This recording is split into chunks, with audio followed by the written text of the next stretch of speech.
All right, and with that, hi everybody. We're plus one shooting the shit again this week. We really needed to finish out this playtest, I felt, and everybody else agreed with me. So here we are. We're going Mhm. to talk about the mages today, just as a little bit of a primer. Plus one shoot the shit is our talk show that we do here on plus one shots, plus one shot. And today I'm James. I'm also joined by James. I'm joined by Charles, and I'm joined by Mhm. Philip. And we are all going to continue talking. We talked about the warriors last time, which was the barbarian and the fighter. And this time we're going to be talking about the mages, which is going to be three classes: the sorcerer, the wizard, and the warlock. And we're all going to completely agree on everything. I know I I know. will. I already Dope. disagree. Warriors should include monk, but they're not in the book, and I'm mad, but that's okay. That just means you're going to get the most TLC or the least. We don't know. Yeah, probably the least. Come on, have faith.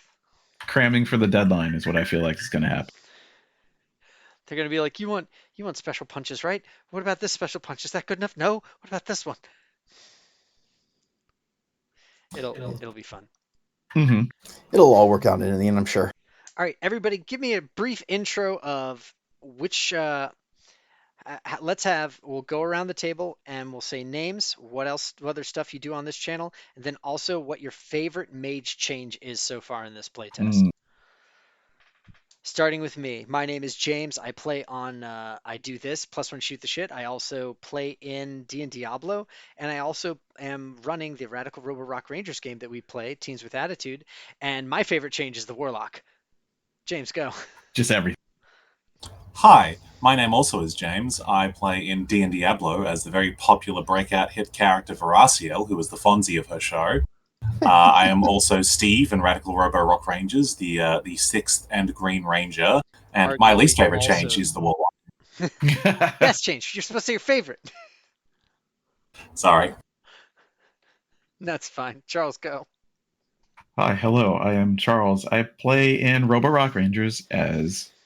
Wow, my brain just stopped because I was thinking I had to land. But Elijah. first is Elijah, who I honestly wanted everyone to call Eli, but it just never happened. So it's Elijah.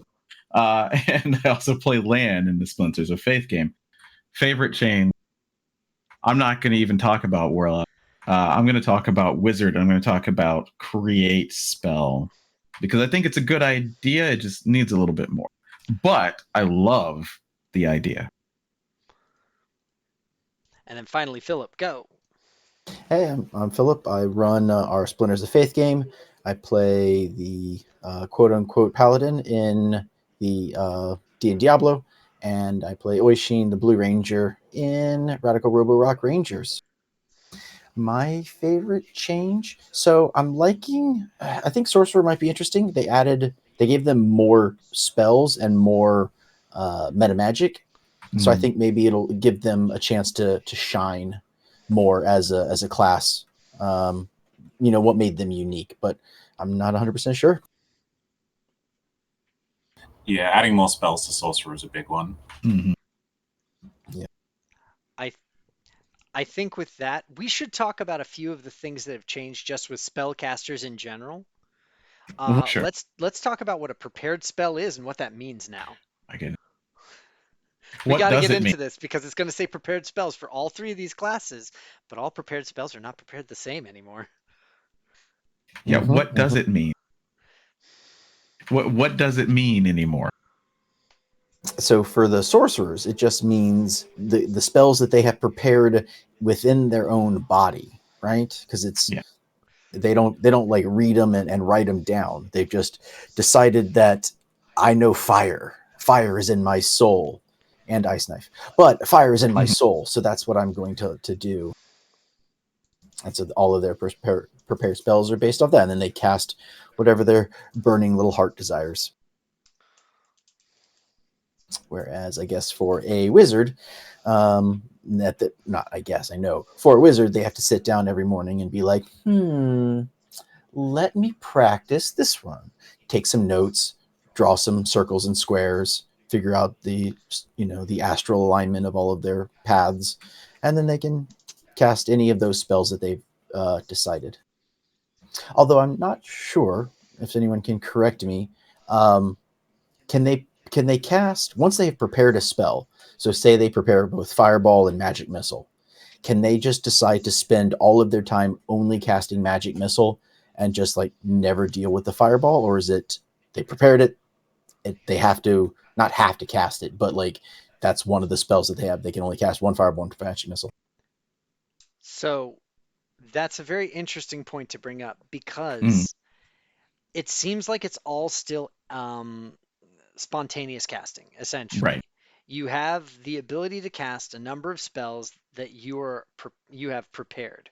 But and going back in the playtest, a prepared spell for a cleric or a paladin, they prepare every day, like they did in 5e. A prepared spell for a bard is very specific because they only get the spells that they get when they level. However, they're only allowed to prepare the number of spells in a spell slot level that they have spell slots of. So what I mean by that is if you have 4 level 1s, 3 level 2s, and 2 level 3s of slots, you have 4 level 1 spells, 3 level 2 spells, 3 level 3 or 2 level 3 spells. Oh, okay. So instead of like you could prep all second level spells originally in 5e, you could prep all second level Over the spells if course you of wanted. time, you could replace out to do that. Yeah. Yeah. Okay. But for the bard specifically, preparing meant whatever number of spell slots you have of a spell level, you can prepare that many levels of that type of. You can only have that many of that type of spell. Yeah, that type of spell. Which is very, very goofy and very, very different than anything else has ever meant for prepared slot. Yeah. And sorcerer is a different type of preparing. Sorcerers are very much the exact same way they always were. It's just rather than spells known, they're calling them spells prepared now. And it's also interesting because it says spells prepared at 20th level is 22, but I don't think that counts their 2 innate sorcery spells. So they technically get 24 spells. Yeah, technically. I do believe that's right because I don't think that they have to prepare those. And I think their subclass also gets So a few, we'll get into that, but not currently. Oh, okay. I guess I was reading that wrong. Okay. No, I see. Yeah, so that is very interesting. We'll also get into that because it seems like a few things have changed. So with that, I just want to say, so prepared spell is a very generic shotgun term now. It does not mean you are a prepared caster in the way that it did in 5e. So when we're talking about prepared spells, please take that with a grain of salt. It's very noodly now, and different for each class. I don't know why they chose this homogenizing term as opposed to just spells known and keeping it that. I actually have it open now, so let's go ahead and go down the list. The sorcerer is the first in the mages group. We know sorcerers, they're trust fund kids of magic. Whatever mommy and daddy could do, they can do slightly better or worse depending on what thing you go for. There's been a few changes. The design notes say this.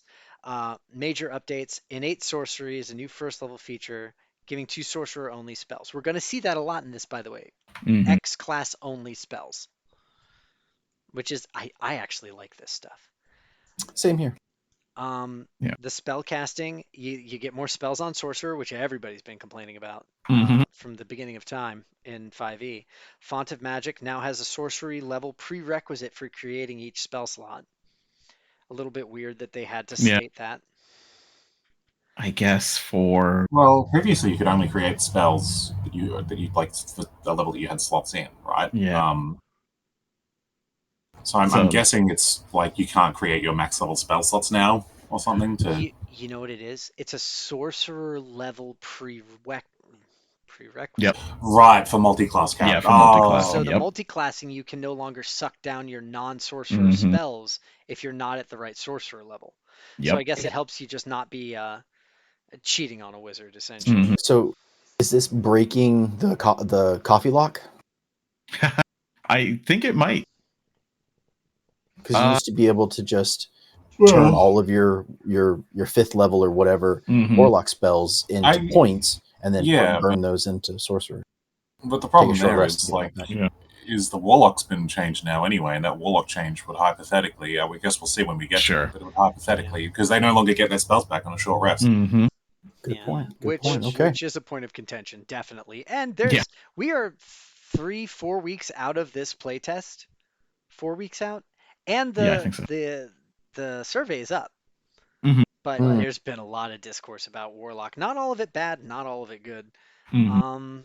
Just going through Font of Magic. So sorcery level prerequisite, kind of like what they're doing with the Warlock and Wizard too, I'm seeing. Mhm. Meta Magic moved to 3rd level, or from 3rd to 2nd, and they changed a lot of the meta magic options. Sorcerer's Vitality, Arcane Eruption, and Sorcerer Incarnate are all 3 sorcerer-specific spells that are brand new for the Sorcerer class. Mhm.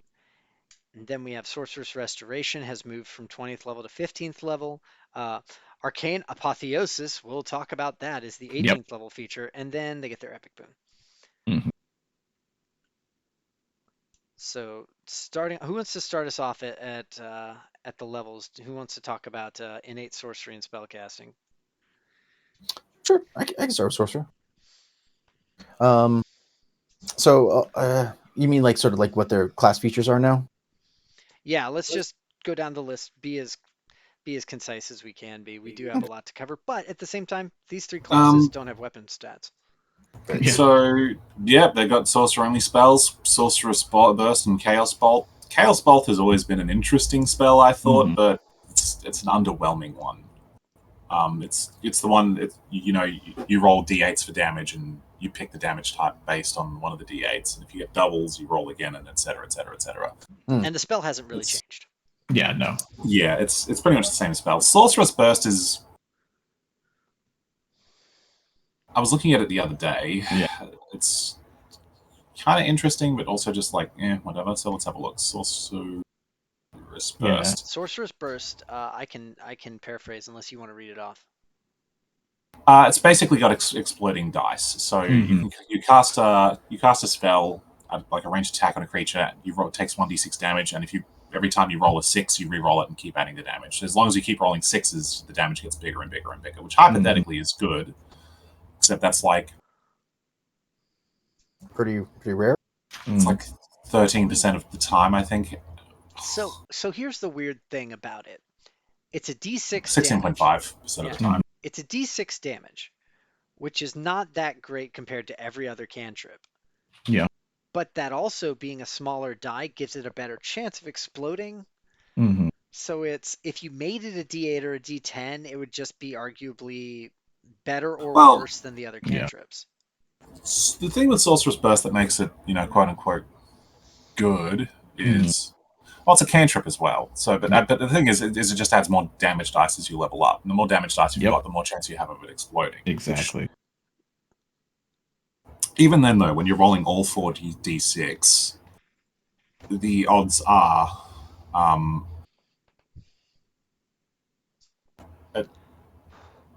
it's not going to explode every time, and it's going to be like less than half the time it's going to explode more than once. It's not a great cantrip, in my opinion. I would honestly say that Firebolt is still better. I think so. So here's the thing. You can argue that Firebolt's better, but something that came up, Treant Monk was talking about the interview that they did on Dungeons and Dragons site with Jeremy Crawford. And something that he brought up that's very interesting is we don't know what the monsters are going to be like this time. If monsters have resistances, Sorcerer's Bolt is just better. Sure. Yeah, because you can choose. That's true. But I mean, vulnerabilities even would be even better. I guess we'll see, because the monsters in 5th edition, I can't see them making too many changes to them. I guess we will see, but I mean... God, I hope they do. Well, I mean, it depends. If they make all these characters more powerful, I mean, more spells on a sorcerer, theoretically, they're more powerful. The monsters have to theoretically be more dangerous to stand a chance. Otherwise, we're cutting encounters, from. Yeah. I'm hot. Look, the way D&D has been steering, I'm thinking it's probably going to be even. The encounter designs are going to end up being even gentler. Like 5th edition is the most survivable edition of D&D yet. and as time has gone on, the characters have gotten stronger, and the encounters they face have gotten weaker. Like in some of the early modules, you'd run into some straight up deadly encounters, but like then you get to some of the later ones that published more recently, and the encounters are quite gentle by comparison. It's also just a common trend in the community. People don't like the characters dying or running the risk of death, especially with the large influx of new players. Personally, I prefer a deadlier game. I think we all know that by now. But I feel that the monsters in 5th edition are not going to be particularly dangerous. I feel like they're not going to be more dangerous, but I would definitely like to see them be more interesting. Sure. I would love if that's the idea. Yeah, I would love to see more monster stat blocks that weren't just like, here is their damage dice, here is their attack roll. I would like to see them with special mechanics and special abilities and special interactions, like just stuff like the zombie, where like the zombie has rolls a save to see if it dies or not, and No, barbarians have that now. That would encroach on class identity. I want to be a barbarian zombie. Okay. Yes. There you go. There you go. You get 2 saves. Yep. I will say that's just a thought, but also the other idea is as the cantrip grows, it gets more d6s, more chances to explode, and that's the point at which you see why they put a limiter on it of only X amount of times based on your proficiency. But it's still one of those things where it's like you're not strapped for cantrips, and Firebolt has never been a bad one. Oh yeah. Yeah. Also, it gives you the weird targeting matrix that you get on Firebolt, which nobody ever pays attention to. Yeah. Yeah, I don't know. When it comes to the monsters, like I agree. I like a slightly more challenging fight, something that has risk involved with it. But that may be just because we've been playing for so long that idea is okay. I mean, it's always fun to play a game where you're the hero, right? The hero doesn't die. The hero survives against the monsters. So, I mean, I think it's really hard to play that balance. I've got an old story for you. It's called the Epic of Gilgamesh, and one of the heroes definitely dies. That's the whole point of the story. I mean, see, the thing is, my take is like, yes, the hero in a heroic story survives, but they survive against all odds. Yeah. And if there's no odds to be surviving against all, you're not a hero. You're just you're just going for a stroll in the park. You're just some jerk beating everybody up in their way. You're just a school bully giving the goblin underclasp and wedgies. Yeah. Taking their lunch money. So we're mixed on Sorcerous Burst, and Chaos Bolt is what it's always been. Let's move on to the spellcasting. We were talking about this. So well, I'm not sure what you mean by that. So sorcerers have prepared spells. Right. But the prepared spells they have a certain number that they prepare at each level. And let's talk about one of the first best changes about sorcerers. If you look here, the spell progression is as follows: 2 at 1, 4 at 2, 6 at 3, 7 at 4, 9 at 5, 10 at 6. So it goes 2, 2, 2, 1, 2, 1, 2. Yeah. It used to be 1, 2, 3, or I think maybe it started at 2 and then went 3, 4, 5, 6, 7. It's like pick one spell a level. That's your magic level up. Congratulations, you're a full caster apparently. Somehow. Yeah.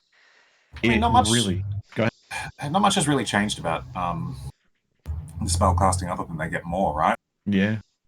Not really, no. And they get their sorcerer specific ones outside of their prep. Yeah. I think that's going to be a pretty common thing we're going to see in general, though. Yeah. God, I hope so. I mean, it makes sense. Warlock gets the same with Eldritch Blast. Warlock gets some noodly stuff. Yeah. No, spellcast.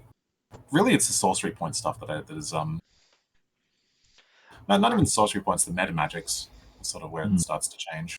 Yeah. Well, so just so that everybody knows, we get the other thing. Another very important change, though. They get to pick from the arcane list. They don't get to pick from sorcerer only spells anymore. They get the whole arcane list. Yep.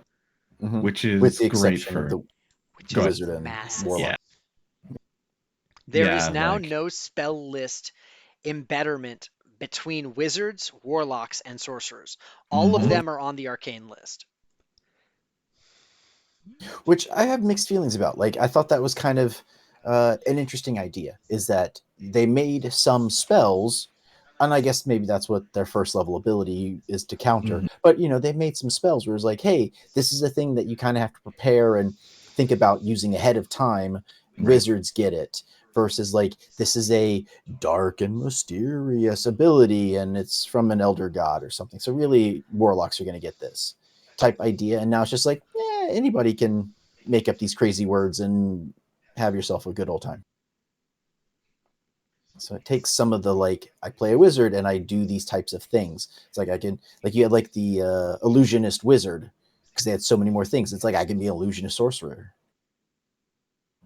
Okay. I mean, I guess it could be cool, but it also takes away some of the uniqueness of each class. Yeah, I'm not sure how I feel about it. I preferred personally the tailored spell lists for classes. I think it kind of created some wonky problems for the bard when they published it, when they only have half the arcane spell list, where like a bunch of iconic bard spells were no longer available to them. Can we like just that. real quick mention something I didn't mention about the bard is they only get illusion. They get like illusion, enchantment, and Transmutation are the only spells they can pick off the arcane list based off of the current playtest. Yeah. So, which I'm not a fan. I prefer them. I prefer the classes having their tailored spell list. I think it feels more natural and more immersive, for lack of a better word. Right. Yeah, if you learn and practice magic differently, why wouldn't there be different spells for each? And yes, we do get some. Like, we're going to talk about the sorcerer specific. We already had a few. yeah. But it just feels strange. But then again, I don't know. It felt good that a wizard had all of it, sorcerer had a small subsection, warlock had a small subsection, because of the way it was presented. But now with the changes, it's like, that doesn't even really make sense. So I guess that's why they changed it. Well, the thing is, as well, part of what sets a lot of these casters apart is the spell lists. Like, one of the things that I think makes Warlock, Warlock for me, whenever I say, oh, I like to play like a Hexblade Warlock, the iconic Hexblade Warlock spell in my head is Armor of Agathis, actually, because you bait people into punching you and they take damage out of it. That's a Warlock thing. That said, I do believe that was always a wizard spell. Armor of Agathis, I'm fairly certain was only on the Warlock spell list. Let me double check that. I think so, because it would have been Abjuration, and I would have 100% taken it for that Abjuration wizard. Daredevil. Yeah, like a Blades. Yeah, it's only on the Warlock spell list in Classic 5e. I wanted it as a wizard, I do remember. That was something, yeah, you're right. That was something that was always a bit interesting, is there were a lot of Warlock-only spells, but what they took away from the Warlocks to give them that, I always felt like they were kind of shortchanged. Oh, yeah. Absolutely, because those spells, a few of them are great, but most of them are like, cool. That's cool. I can use that maybe. But so, like, a lot of the sorcerer spells, like a lot of the sorcerer spell list was basically just the more functional but less noodly wizard spells, like stuff that was more front facing. Evocations stand out as things that were always on the sorcerer list. You didn't typically get like any of the more ritually spells. Like, I think a lot of the Mordenkainen stuff got lost on sorcerers. Yeah. Well, sorcerers don't have ritual casting. Is that still the case? Yeah, still the case. It's still the case. They don't cast with ritual. And I think a lot of that is kind of to the identity. It seems like what they're trying to go for here with the way that the spell lists are working is they're saying this is a sorcerer's spell. A spell that only the sorcerer can use. And let's get to some of those. But first, let's get to the meta magics, because this is one of the biggest things that had a lot of changes to it for the sorcerer. You get meta magic earlier. You get, I think, slightly more meta magic points. Maybe? The number of meta magic points stays the same. It's one per level. Points. It's one per level, yeah. Okay. That's the same. So the actual sorcery point stuff, I believe, is the same. Yeah, I guess we see the difference in the actual metamagics themselves then. the sorcery points thing. The only real thing that's changed is the spell level requirements for creating spell slots. Yeah. Yeah. And yeah, then we've got the metamagic stuff. So the metamagics we get more of, I believe. It's so before they had like 6. 3 and 6, whereas they had 2 Yeah. and 4 before. So that's good. They can also change one metamagic at the end of a long rest. So Mm-hmm. they just have a wider selection of metamagics, and if they don't like one, they can just change it. Yeah, which I think is great kind of cool. Yeah. I think that's a really good design choice, especially when it's like Sorcerer's whole thing is they're meant to be very flexible. Mm-hmm. So you have for them there's the careful spell, so that, prevents affected creatures from taking half damage. Distance spell, which increases the spell's range. Extended Differently spell. than it used to, by the way. Yes, it's by range of number of feet based on your sorcerer level rather than doubling the spell's range. Yeah. So it's interesting. So you can't. I mean, before it was like, I can shoot this firebolt, 400 yards, and it's like, what kind of a map do you have 400 yards? Like, who are you going to fight You got with? a castle siege. Come on, man. Yeah, you got a castle siege and you're throwing cantrips at it. I mean, what? Yeah, because now it's 30 times your sorcerer level, so it puts a bounds on it, but also it grows pretty quickly. It gets ridiculous. Yeah. It's like by level 5, do you need any more? I don't know. Probably not. Also, shout out to Careful Spell. It now is just the evocation ability. Yes, it is. Up to your spellcasting modifier. People you just go, no. Which is better, I think, than the proficiency bonus that's granted to evocation wizards. Yes. Yeah, but evocation wizards don't have to spend a resource on it. It's true. That's true. They just get that gratis, and it's just this free. is a resource-based thing. Or a reaction. A fun thing that I think... Bonus action. Anyway, I don't think it costs any action economy. It's just whenever you cast an evocation spell, you can pick 2 people that auto-save, and if they save, they take no damage. Now, the fun thing about this is I don't even know that this will be a noticed change much for Careful Spell, because I know a lot of people that thought that's already how it worked. Right. So it looks like Quicken Spell has been nerfed. Oh, Quicken Spell? Well, I was going to... So the Empower, when you roll your damage dice, you can spend 1 source point to reroll a number of damage dice. You go to your Charisma modifier, and you must use the new results. Mm-hmm. You can use Empower even if you have already used a different metamagic option during the casting. So this is one of the few where you can say maybe make it distant and empowered. Yeah. Extended, when you cast a spell with a duration of 1 minute or longer, you can spend 1 point to double its duration to a maximum of 24 hours. If the effective spell requires concentration, you have advantage on the saving throws to maintain that concentration, which is kind of cool. The advantage on concentration is actually excellent. Yeah, that's great. Honestly, I would not give a shit about the duration and just spend for the concentration advantage. For one point. The extended duration is really good for certain spells like Haste, which has just enough time on it that you could possibly squeeze it out to 2 encounters if its time frame is doubled. If you run. If you've got Haste on, you better be running. Yeah, right. Yeah. Because when I played I played a game a little while back where we had a sorcerer who was purely buff focused, and she would use Twin Spell on Haste. We'd have 2 hasted party members. We'd go into an encounter, slaughter everyone, and be like, "Okay, we have to go now." But of course, because she used Twin Spell, she couldn't have used Extended Spell because you can't double up your metamagics. No, you can't. Yeah. Heightened Spell, when you cast a spell that forces a creature to make a saving throw to resist its effects, you can spend 2 sorcery points to give 1 target of the spell disadvantage on its saving throws. So, a buff to that. Yeah. Now we're at Quicken Spell. I'm not sure that's any different, is it? Oh, more 2 now rather than 3. Yeah. It's slightly cheaper. Oh, and imposes a disadvantage. Well, the imposing disadvantage was always the case for Heightened Spell, but this, I'm reading the design notes for Metamagic, now on all the target saves, not just the first one, every which is turn. what it used to do. Yeah, so Save or Sucks are even more potent when you heighten them, which is nice. That's really, really cool because, it was even better when Sorcerer had so few, so if you take a Save or Suck, you want it to be more efficient, right? But now you can pick more of them and just have heighten there. And you know that you can always use it.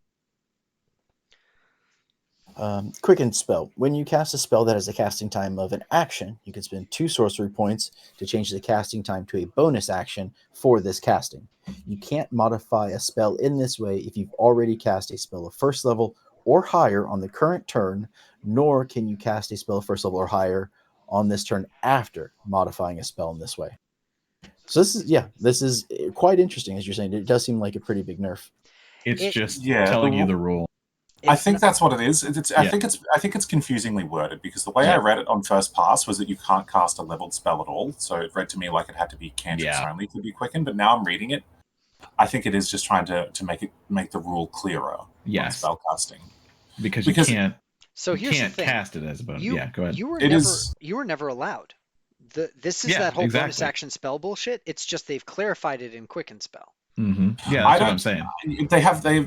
They've put the rule in quicken spell. I think it needs to be reworded to be clearer at the meaning. But no, I mean it is exactly that rule. It's saying you can only cast one leveled spell this turn, which makes sense because I know it's a very common mistake with sorcerer players to be like, I cast fireball and then I quicken a second fireball. Can't do Mhm. that. Gotta cast cantrip. Meow, meow. Right, but the thing is, most people don't read those spell casting rules. Yeah, exactly. Which is why they basically wrote around in a circle. You can't do this if you do this. If you do this, you can't do this. Yeah. And it's again, this is just a clarification of Jeremy Crawford's Twitter account because he has been asked this question no less than 1,000 times and answered it every time the same way. No, if you quicken a spell and use it on a bonus action, the only other spell you can cast on your turn is a cantrip.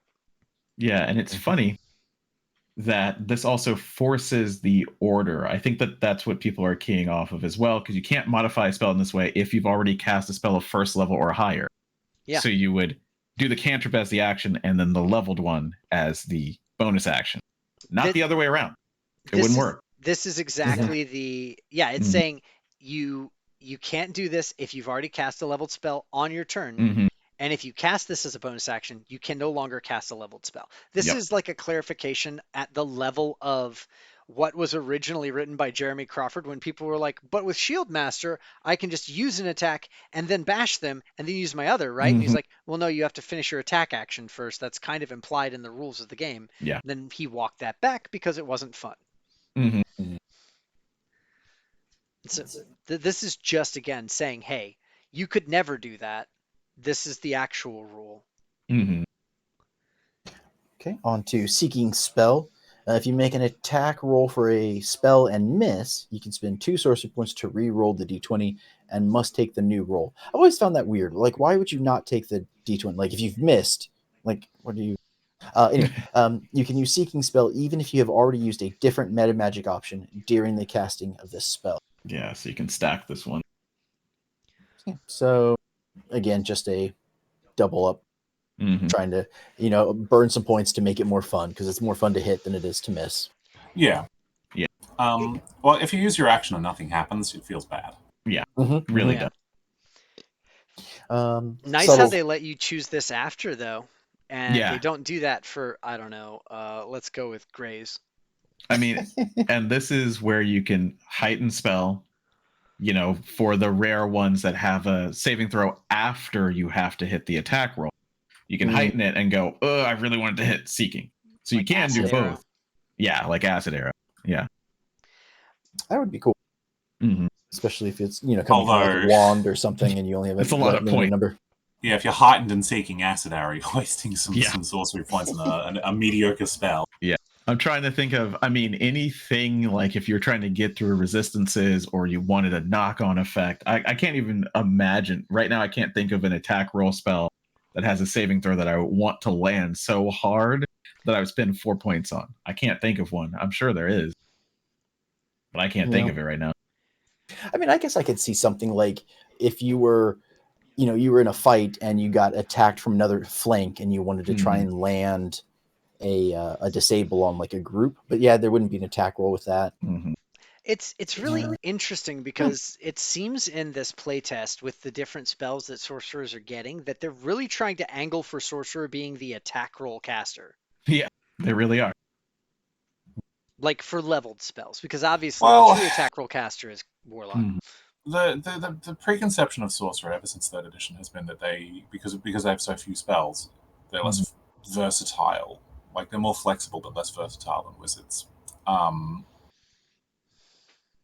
And like the stereotypical sorcerer doesn't have utility spells prepared. They've got fireball, they've got lightning bolt, they've got everything that complements fireball and lightning bolt. And it's especially because we're going to get down to transmuted spell in a second. I think that kind of supports that. Okay. Subtle spell. You can spend 1 sorcery point to cast it without any verbal, somatic, or material components, except material components that are consumed by the spell. Right. This Which I think is too strong Really? because consumed is the delimiter, not cost money. That's actually a good point. Yeah, so you could. Heroes Feast. No, wait, sorry, that one does consume it. But there are some that are just like you have to have a $5,000 sapphire, but it doesn't consume it. It doesn't consume it. So, Yeah. or like there's a spell that requires like a 10,000 gold silver mirror in order to do a divination. Although if you've got a spell that requires a material component and you're spending I feel like you should just buy the item instead of, because otherwise you literally need to spend a sorcery point every time you're casting it. Yeah. I mean, maybe it would take going down the spell list and checking the new spell list to see how they feel about these things. But it's weird that they've worded it that way and not in the way of if it costs a lot of money. Yeah. Well, maybe we'd have to go through and look at all of them. But yeah, maybe they reduce the cost of spell components, to like 50 or 100 gold. Because I mean, I don't know. It seems to me that you either have a campaign where that level of a cost means nothing. Yeah. Right. Or you're in the polar opposite where you're literally running around with like 2 silver coins in your pocket trying not to starve to death. Yeah. So I mean, like it's they're not. Yeah, they turn to thievery. I think it's an interesting idea that it's like, well, because I don't know, I haven't played any game in a long time where I had to keep track of material components, which is definitely going to come up around the end. Yeah. Transmute. Oh, go ahead. Yeah, transmuted spell. This is very much the sorcerer is the blaster spell, because you can just change damage types now. It's like if you want if they're resistant to fire, well, congratulations, my fucking fireball does thunder damage now. Yeah, for just 1 sorcery point. And this is just really hand powerful. over fist grabbed from Tasha's Cauldron and put into here. This is exactly what it already did. Yep. And then last but not least, Twin Dispel cost 1 to 5. Yeah. So did you have some? Okay. Because this is a change. Because it used to be a static cost for Twin You Spell. said last but not least, but perhaps least. When you cast a spell 1st through 5th level that you also cast on your previous turn by expending a spell slot, you can fuel this turn's casting of the spell by spending a number of sorcery points equal to the spell's level rather than spending a spell slot. That huge change. Yeah. I'd say a 180, but that doesn't really apply. It's like a worse version of it's a cheaper but incredibly more situational version of creating a spell slot. If you're creating a 5th level spell, like it's 7 sorcery points. Yeah, so 5 with it's at a discount if you're gonna do it. So I could see some niche cases where you're like, all right, I tried to cast something and it failed on the enemy, like a hold monster. Fucking cast it again for cheaper. Try again. Like it's a good try again, but I don't know. It does seem terribly situational, doesn't it? Yeah. To me, it seems more like you would hit them with like in my mind, you're hitting them with an attack spell, and then instead of casting the attack spell again, you're just going to twin it, and you spend sorcery points to do another fireball, another lightning bolt, rather than like say you're casting the spell again. And I get that, and I originally loved this feature, the meta magic that they gave for this, because I thought it was an interesting new take on it. But as I've looked at it more and more, what occurs to me is it encourages boring gameplay, and it rewards you for not making interesting choices. You were spending a massive amount of points on a level 5 spell potentially to do the same thing you did last turn. Rather than using it to heighten or quicken or do any other fun thing, you're just saying, no, same thing again, all my sorcery points I throw at it. Yeah, I'm trying to find. It's really dull.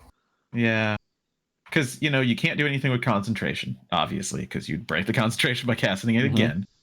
So it's got to be one of those one-offs, right? Or one of the ones that just happen, and have a duration because of it. Like, I'm thinking, do you have to concentrate? You have to concentrate on things like insect plague that you wouldn't, and only some sorcerers get that one, and I don't know if we'll still get it. Well, the real thing with Twin Spell is it let you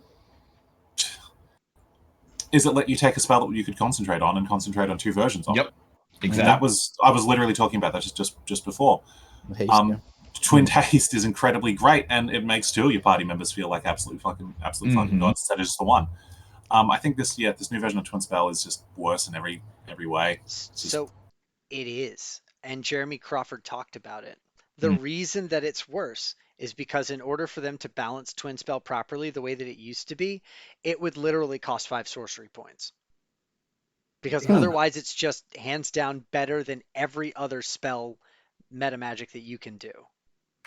The idea of being like 2 of you get a single target crazy buff, like Holy Sword on 2 of you now, or Haste on 2 of you, or protection against blah elemental energy on the 2 frontliners, and I'm gonna pop my wings and fly up into the air, and I'm gonna see y'all later.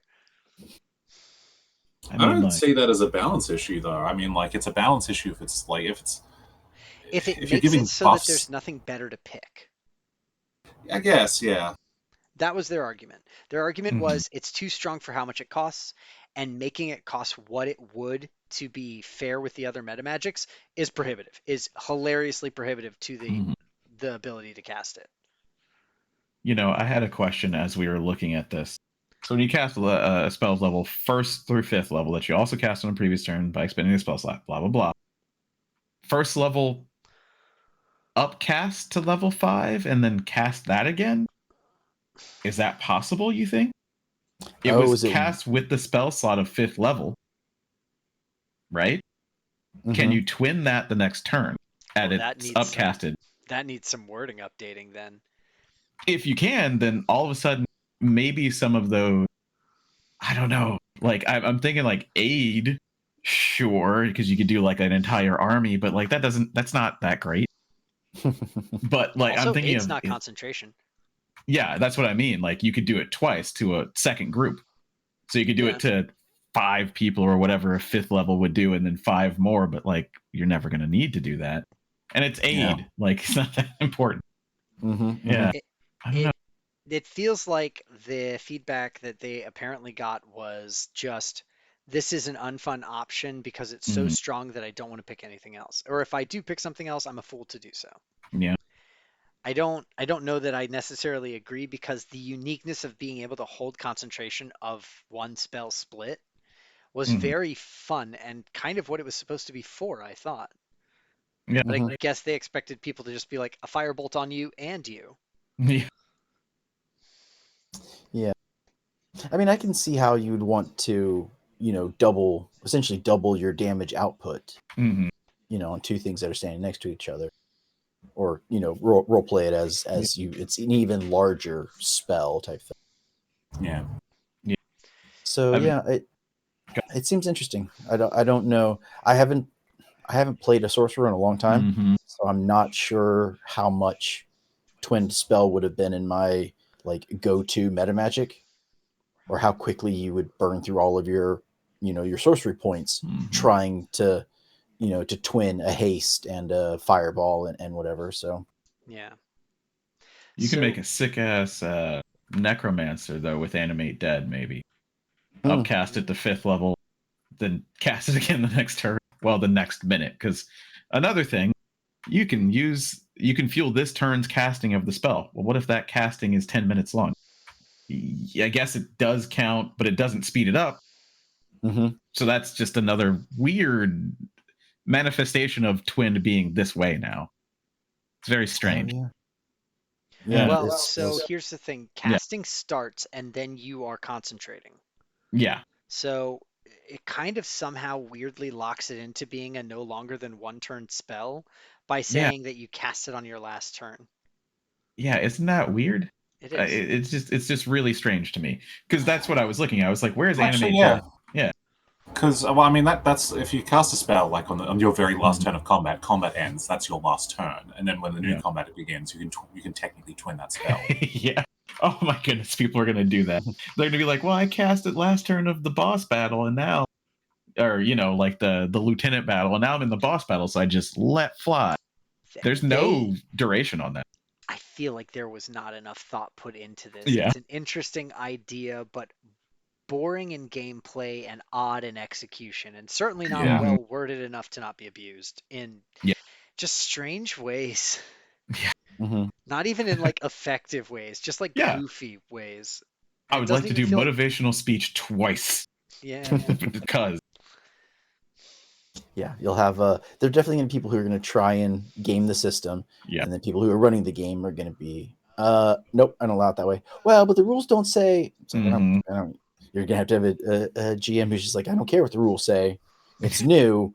I'm not doing that. That's dumb. yeah. Mhm, Man. mhm. All right, so third level we get our subclass, Mm-hmm. and then Which Draconic is better. ridiculous. yeah, Slightly. seems it. It seems It's cooler. I mean, I don't. Dragon Sorcerer was always pretty good, but Yeah. just do we want to talk about Draconic as we go through? Yeah, we may as well Yeah, let's not do the split it up. intro. Yeah.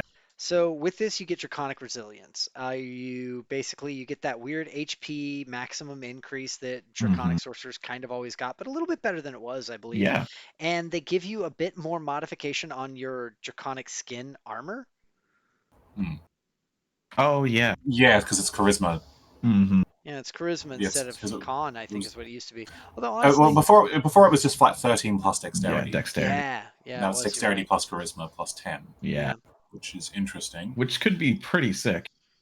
So Mhm. dragon speech is pretty funny because if you have dragon speech, you can talk to dragons, but if your party member, like if the wizard tries to talk to you in Draconic, you're going to be like, "What the fuck are you saying? Your accent is too thick." Emphasis on the wrong syllable. Yeah. So you're a Draconic elitist, apparently. Yeah. And now you can talk to kobolds again, I guess. Cool. Yeah, Only if okay. kobolds have the dragon type, though. Yeah, I don't remember if they do. I think they do not. I'm pretty sure they're like Yeah. mods. Yeah, that's Actually, I right. think they're just humanoids. Yeah. Yeah, so you cannot talk to kobolds, actually. Unfortunate. Only dragons, wyverns, dragon turtles, and similar creatures. Yeah. Mhm. But so with that, we also get our dragon, just the dragon speech ability being there. Fourth level, feet. Everybody gets feet at fourth level.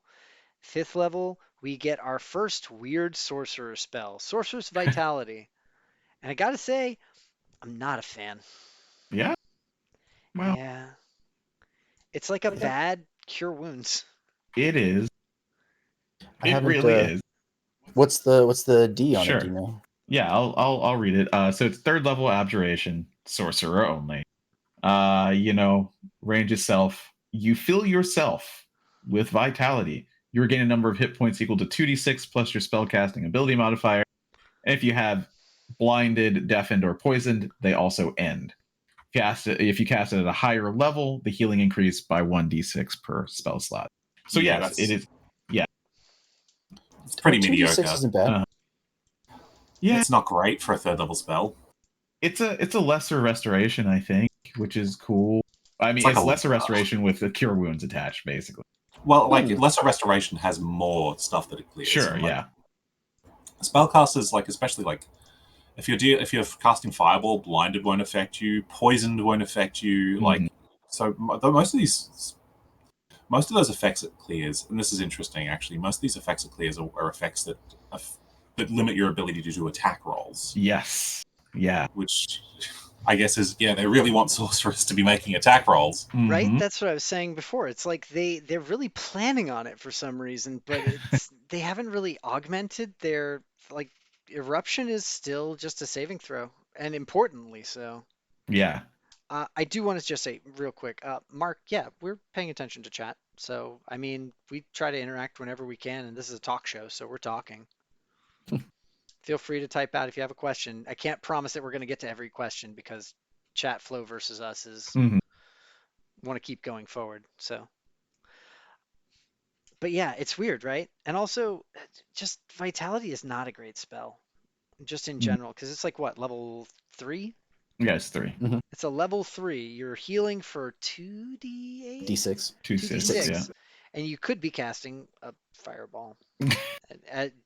The Yeah. measure of everyone's worth is against what you could be doing instead. An 8d6 of damage versus 2d6 of healing is very difficult to justify.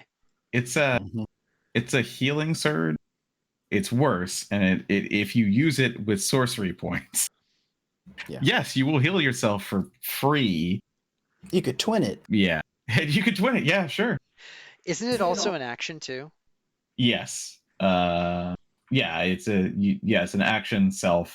Why? Verbal and somatic components.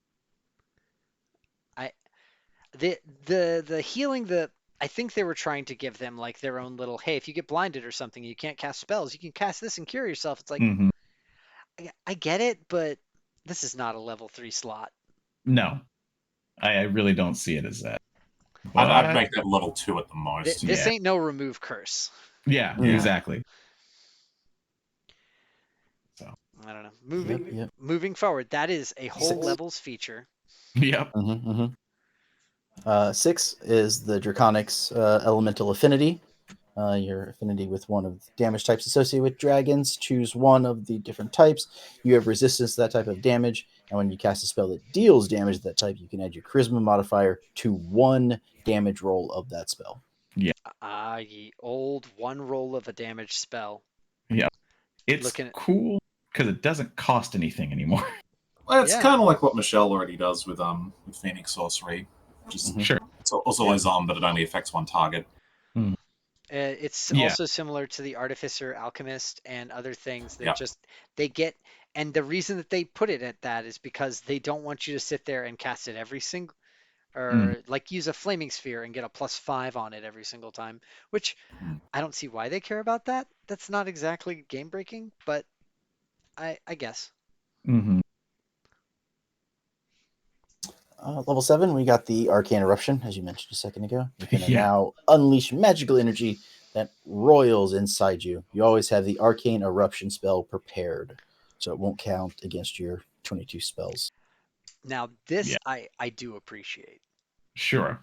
Because this is basically building into the kit saying, sorcerers or blasters, here's your little mini blaster spell. You're always going to have it. Here, this one is funny because it's a 15-foot cone, which is not great in terms of range, but also it's not, everyone makes a saving throw against your thing. It's really? It's a 15-foot cone. Oh. And everything in the cone, you make an individual attack roll against. You don't make one attack roll and compare it to everyone. It's like they all get individual attack rolls. Interesting. Okay. Which we were saying with being able to remove blind and poisoned from yourself makes more sense now. Otherwise, you're trying to roll with disadvantage on 5. Well, probably wouldn't be hitting 5 people, but 2 or 3. Yeah, it's interesting because wait a second. I think I'm seeing 2 of them because one of them is a 20-foot radius sphere. This is which one is this? Sorcerer Eruption? Arcane Eruption. Yeah, Arcane Eruption is 120 feet range. 20-foot sphere. This is a fireball, reflavored. Less spicy. At 4th level. But more spices you can add. Right. So less spicy, but more spices. Yeah. So the text is churning magical energy explodes in a 20-foot radius sphere centered on a point you choose within range, 120 feet. When you cast a spell, you select the type of damage: acid, cold, fire, lightning, poison, psychic, or thunder, which is a good list. We can talk about that in a sec. Each creature must make a Constitution saving throw. Come on, bro. Constitution saving throws suck against monsters, but that's okay.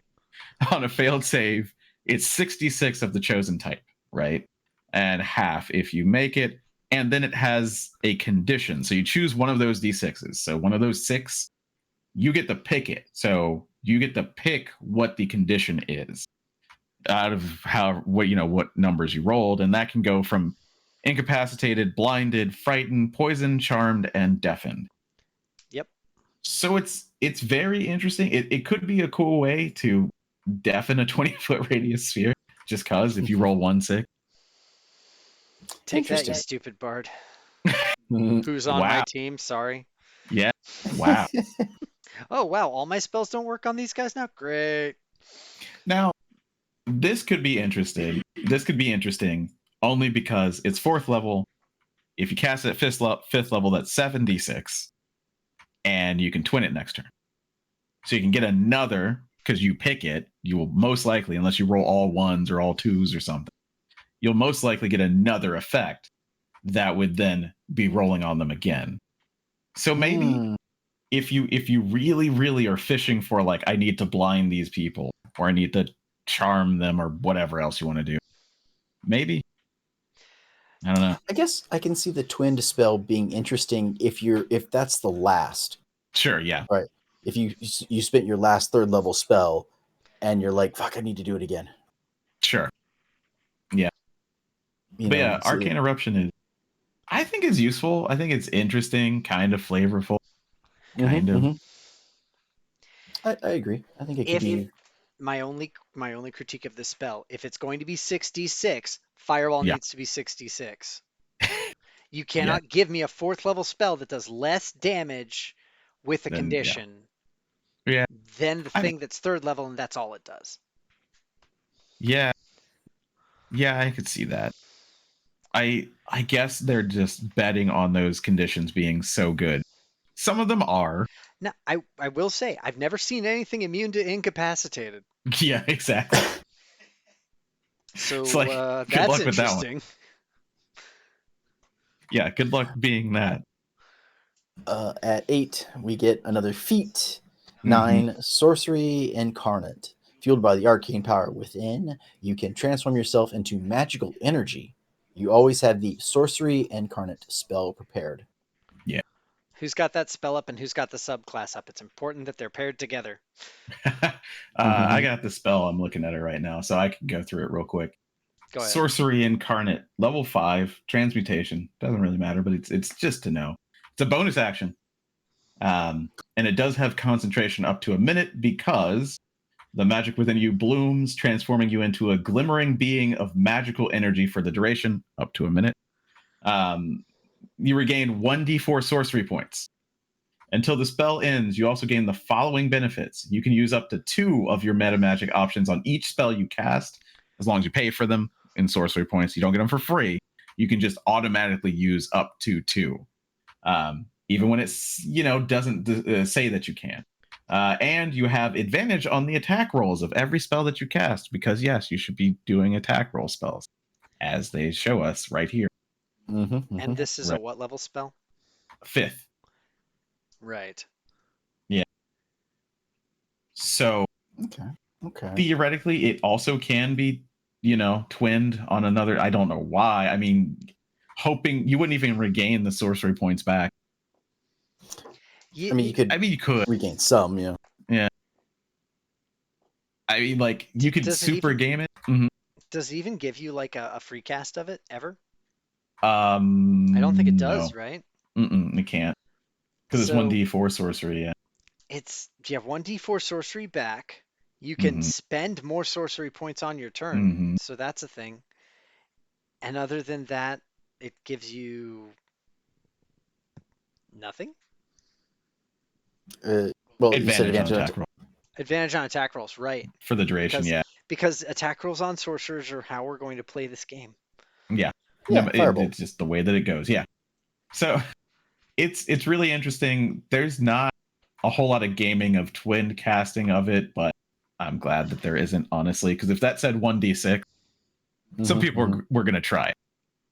Absolutely. Because if you got like 3 back from the first one, you spend 5 on the second one and get 2 back, you're almost neutral because you didn't spend the 5 before. and you could get more easily. Like if you got 3 and 3, you're coming out ahead. So I'm glad that it's not that broken, but people might still fish for it in an emergency, which I think is fine, honestly. I mean, I get it, but it's It's not a. There are so many better concentration spells at Oh, level absolutely. 5. Yeah. I think it also. I think what they're trying to do is they want people to spend their meta magic, and so they're trying to help. Like at this point, well, I guess you only have like 9, 10, depending on when you start really using this ability, meta magic points, and so maybe they're like, well, if a fight won't last 5 rounds, or sorry, no, 9 rounds, you couldn't burn through all of them. And if you're only playing, if you're like do a campaign where it's like 1, maybe 2 fights per, and then you sleep and everybody's full, they're like, well, you're only going to use 2 or 3, so having 20 is useless. Here, now you can start doubling up with your meta magic. Always use your meta magic. Always be doing this. Use the thing that makes you special. And so I see that as the main usage of this, is to really try and get out those meta magic options. Really use those. My only problem that I have with that is that, well, I mean, so here's the other thing. This is a bolt-on spell. Yeah. That we see something for at level 14, and it's important to talk about Dragon Wings. At Yes. 14th level, as a Draconic Sorcerer, your innate magic can now manifest as spectral draconic wings on your back. When your sorcery incarnate spell is active, you sprout those wings, gain a fly speed equal to your speed, can hover. In addition, on each of your turns, you can flap your wings and deal damage equal to your charisma modifier to creatures of your choice, or each creature of your choice within 15 feet of you. So it gives you a damage aura like what Varasiel has. It gives you fly speed, which is big. Yeah. And the weirdest part for me, though, is that it's at level 14 as an augmentation of something you get at level 9. Yeah. And a lot of people are saying that, okay, well, if that happens in the Dragon one, is that also, is Sorcery Incarnate going to power something for every one of the subclasses? It has to, right? Because Right. all of these subclasses have these 14 like form unlocks for sorcerers. That's something they get. They get their Sorcery Supreme whenever you're in whatever mode you suddenly do this. For the old Draconic Sorcerer, it was passive. You just got wings at level 14. You fly around. Storm Sorcery was similar. You got like the knockback or something weird. You turned can into hover. an elemental spirit as an action. Yeah. So it's an interesting ability that keys off of a 5th level spell now. So it does cost something. Yeah. Yeah. The thing that I listened to and saw in the Jeremy Crawford interview with Todd, he actually said he was talking, and a bunch of people have pointed this out, I think, on Reddit. He was talking about it like it was a level 10 feature at the time. Yeah. So I think they swapped it. They swapped Draconic Exhalation from 14th level to 10th, and then put Dragon Wings on 14th level.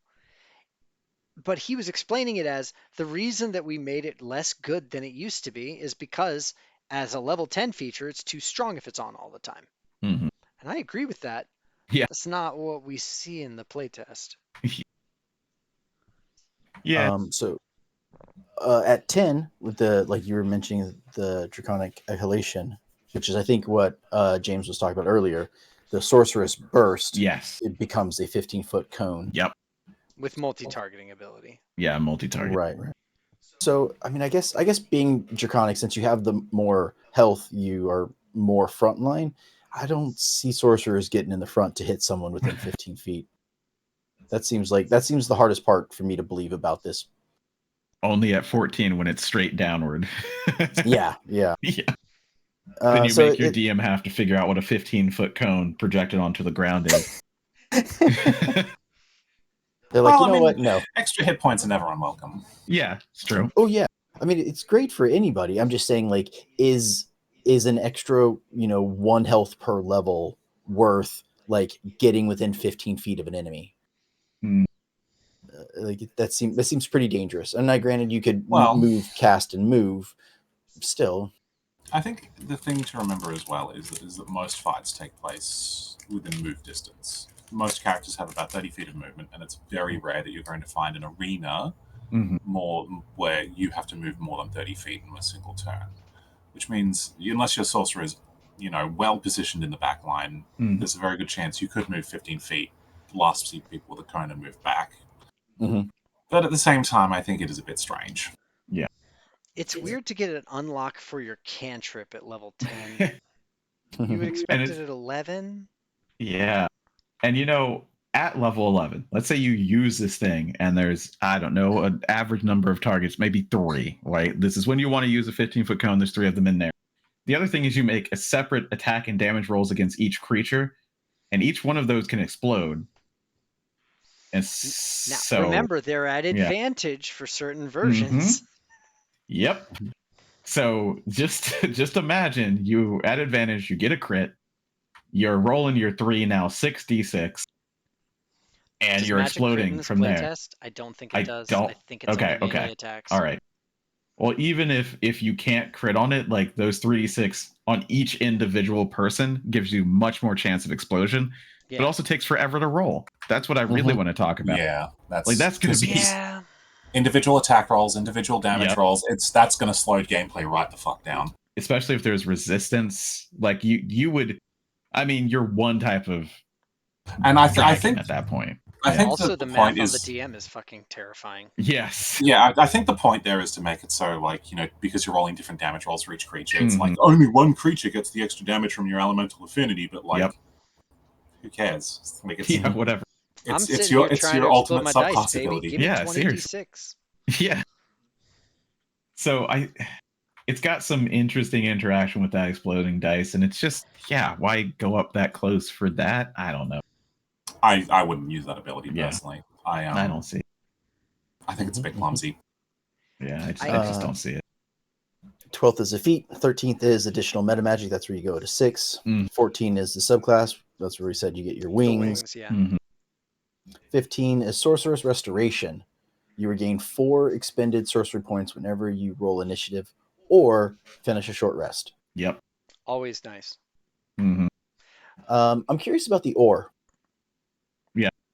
Yeah. It's not and. So like if I rolled initiative and I had full, nothing happens, and then we can go through a fight. I spend some.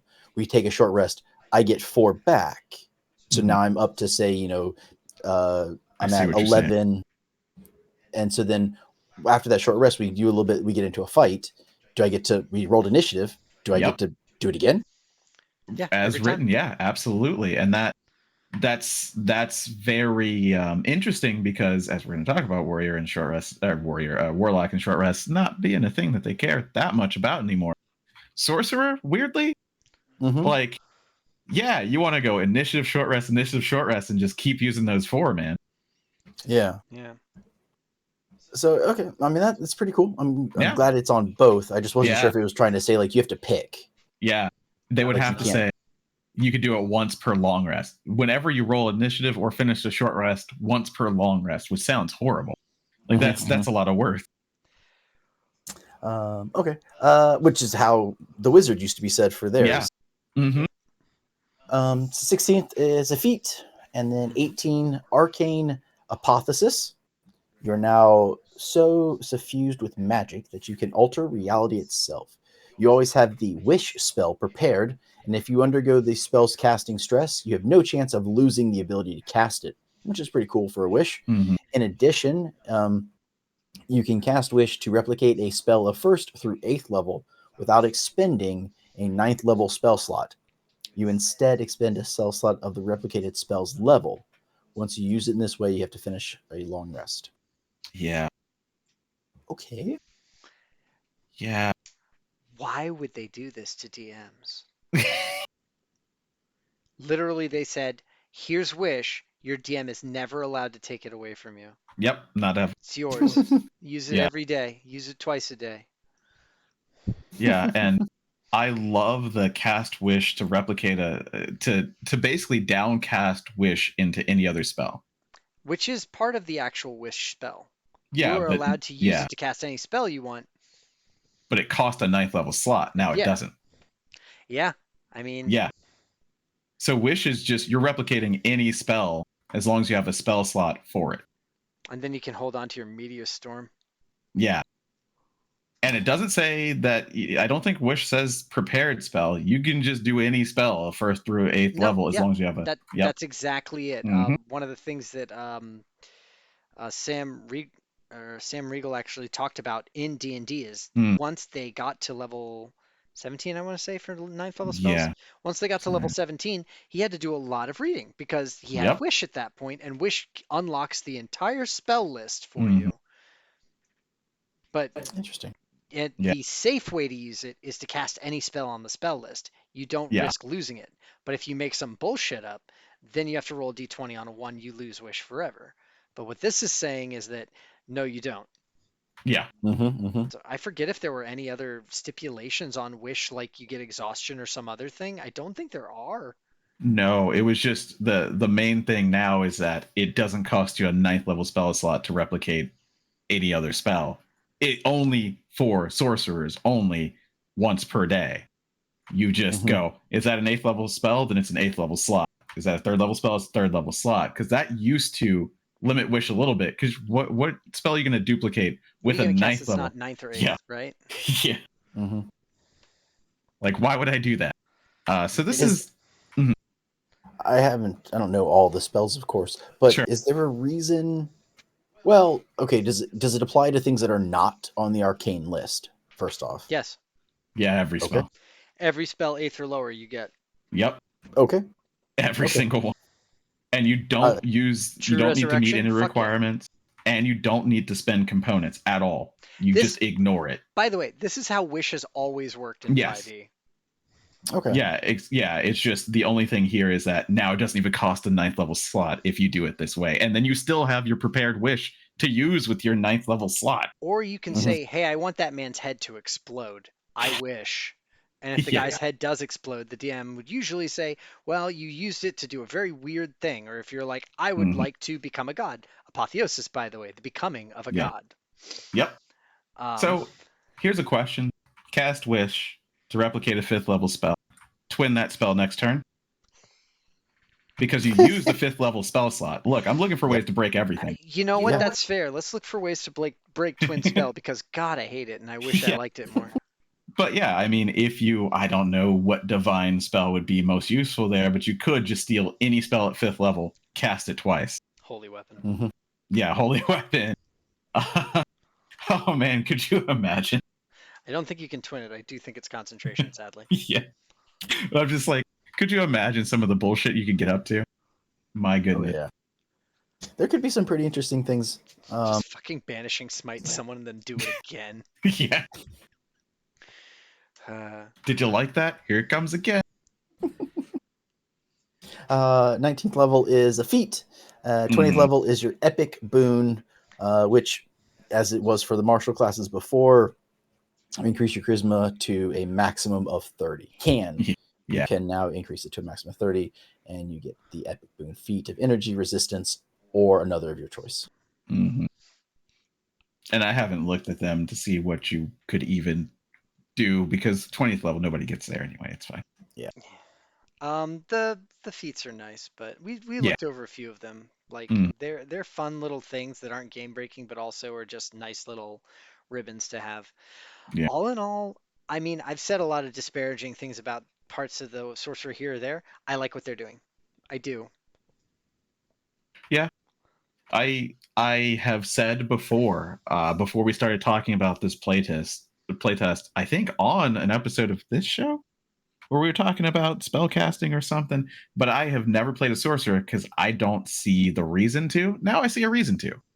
Now the specialization gives me kind of some interesting, cool, like what would I pick? Not that I'm going to get to the wish level, but what would I pick? How would I use this new twin spell? Because it's so limiting that it gives me some design space. You know what I mean? Mm-hmm. But it also is just nerfed, so I would like that to change, but I don't know how. Yeah. Yeah.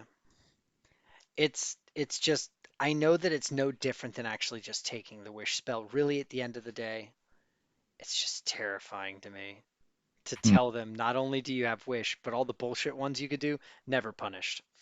Yeah. I mean, you'll be punished by a DM who can think of ways to find loopholes in the things you do, but Mhm. Like a real genie, of lore used to do. Would Yeah. always try and like, oh, I wish I had the Davy Jones's treasure. And he's like, Mhm. okay, and he teleports you to the bottom of the ocean next to the treasure chest. It's like, okay, well, hope you can breathe underwater. oh, you didn't wish for that, did you? No. And now you can't Yikes. breathe, so you can't wish for anything else. Well, it looks Yep. like I'm free. Yeah. So yeah. Yeah, I mean, I think it could be fun. I think there's some interesting things. The meta magic having more options, well, more access to more meta magic, Yeah. the ability to maybe cast more if you use that one that turns you into pure energy. Right. You could in a boss fight, you could probably come up with some really cool examples of how to double your meta magic. And Yeah. that's the, I guess, like noodly part of it. How you Mhm. can best, like, which is best for this spell. If I use this one, I can do these two, but I could also do that one and do these other two. Mhm. What do you guys think? And so there's some tactical rather than being like, oh, is it my turn? I cast Fireball. I twin it. And then I twin it next turn. Yeah. Or, oh, wait, my turn? Lightning Bolt. Hmm. Did I hit? Okay, cool, And guys. so I'm out. that, I'm going to that grab soda. that's something I want to bring up. It feels like they're trying to give sorcerers a niche as being a blaster. Like they're giving Mhm. them a lot of different spells that get different energy damage types, all of these things. None of these spells feel like they're going to end up stronger than what you already have Mhm. available to you in the arcane spell list. And if that's the case, you're basically you have to make sure that there's a niche for these spells, and if there's not, then it's basically you've just given the sorcerer a bunch of trash to hold for you and said, "Here, Yeah. throw this away." Yeah. That's for you. Because like if the combination of lightning bolt and fireball are still stronger than every version that you have of arcane eruption, why am I going to use arcane eruption? Besides the fact that I then don't necessarily have to buy the other two, I Yeah. guess. But I don't know. I've always felt so locked in with blasters, with lightning bolt or fireball. You always feel Right. you have to have one of them because it's the most damage you can deal on a turn. Mhm. Mm-hmm. Yeah, and that's kind of why people play a sorcerer, is to do damage. You're not going to be a sorcerer and then pick all of the, like, oh, Liamin's tiny hut and Yeah. feast and stuff like that. So that's kind of your Yeah. Although you could now. The Traditionally, amount of that's spell wizard. slots you Yeah. get is Yeah, great. you could. You really could. And I think that as we talked about everything else, like you always got to remember now, there's so many more spells that you can use now. But if I have a class that gives me a spell that only my class can use, wizards come in close. It better be a spell that everybody else wishes they could. Yeah, exactly, right? It's got to be compelling in that way. It's got to be like, oh man, We're I gonna want get to to find these a way other to steal two that. very Yeah. soon, and Yeah. they have some spells that everybody else would kill things for. Mhm. Speaking of which, let's talk about wizards. Charles, do you want to lead? Sure, why not? I will go to wizard now. So I played too Oh many wait, wizards. Like shit. it's probably the only one that I what's up? Warlock is next, is it not? Alphabets. Yeah. So, question: do we want to save Warlock for the end? yes. Yeah, sure. My vote is Yeah. yeah. Wizard's feel- gonna be so quick comparatively. Yeah, Wizard's going to be quick because most of what we're going to talk about is the new spells they get. Yeah. So wizard. What has changed? Honestly, not all that much. So the first, I'm going to go through their design notes first to be quick. Spellcasting now allows you to use your spellbook as a spellcasting focus. That's cool. That's thematic. I don't want to use a book to cast in D&D because I don't want to use a book to cast in another game that I really like to play. But that's fine. That's cool. That's great. It's flavorful Charles, your and trauma. nice. I'm sorry. Look, it's fine. It's okay. So then Wizard Spellbook is a new first level feature, which it's just all the spellbook rules in one place, honestly. And it also gives you the new wizard only spell, Scribe spell, which is not a new spell, but it is newly wizard only, I believe.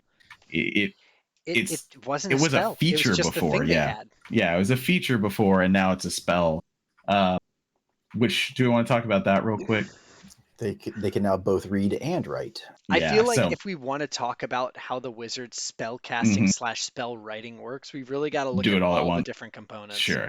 Sure. Okay, then we'll do that as we get there. So academic is a new second level feature, and that's all it says in the design. We'll get that's fine. Arcane recovery has moved from first level to second level. That's just them moving things around. Whatever, that's fine. We're going to talk about memorize spell, fifth level. We'll talk about these. Don't worry. Yeah, because Modify they all spell, have a fun combo. yeah, is seventh level, and create spell is ninth level. So 579, memorize, modify, create. Spell mastery, not smell mastery, but spell mastery, has moved from 18th to 15th level, which is cool. God bless. Can we talk about the Blade Singer Oh my finally goodness. getting a fucking break at level 15? Oh Yep, my absolutely. God. That's why you bring it down to 15 so that, Blade Singers can Give me my operate. shield, please. I just want to Yeah. have it. Yeah.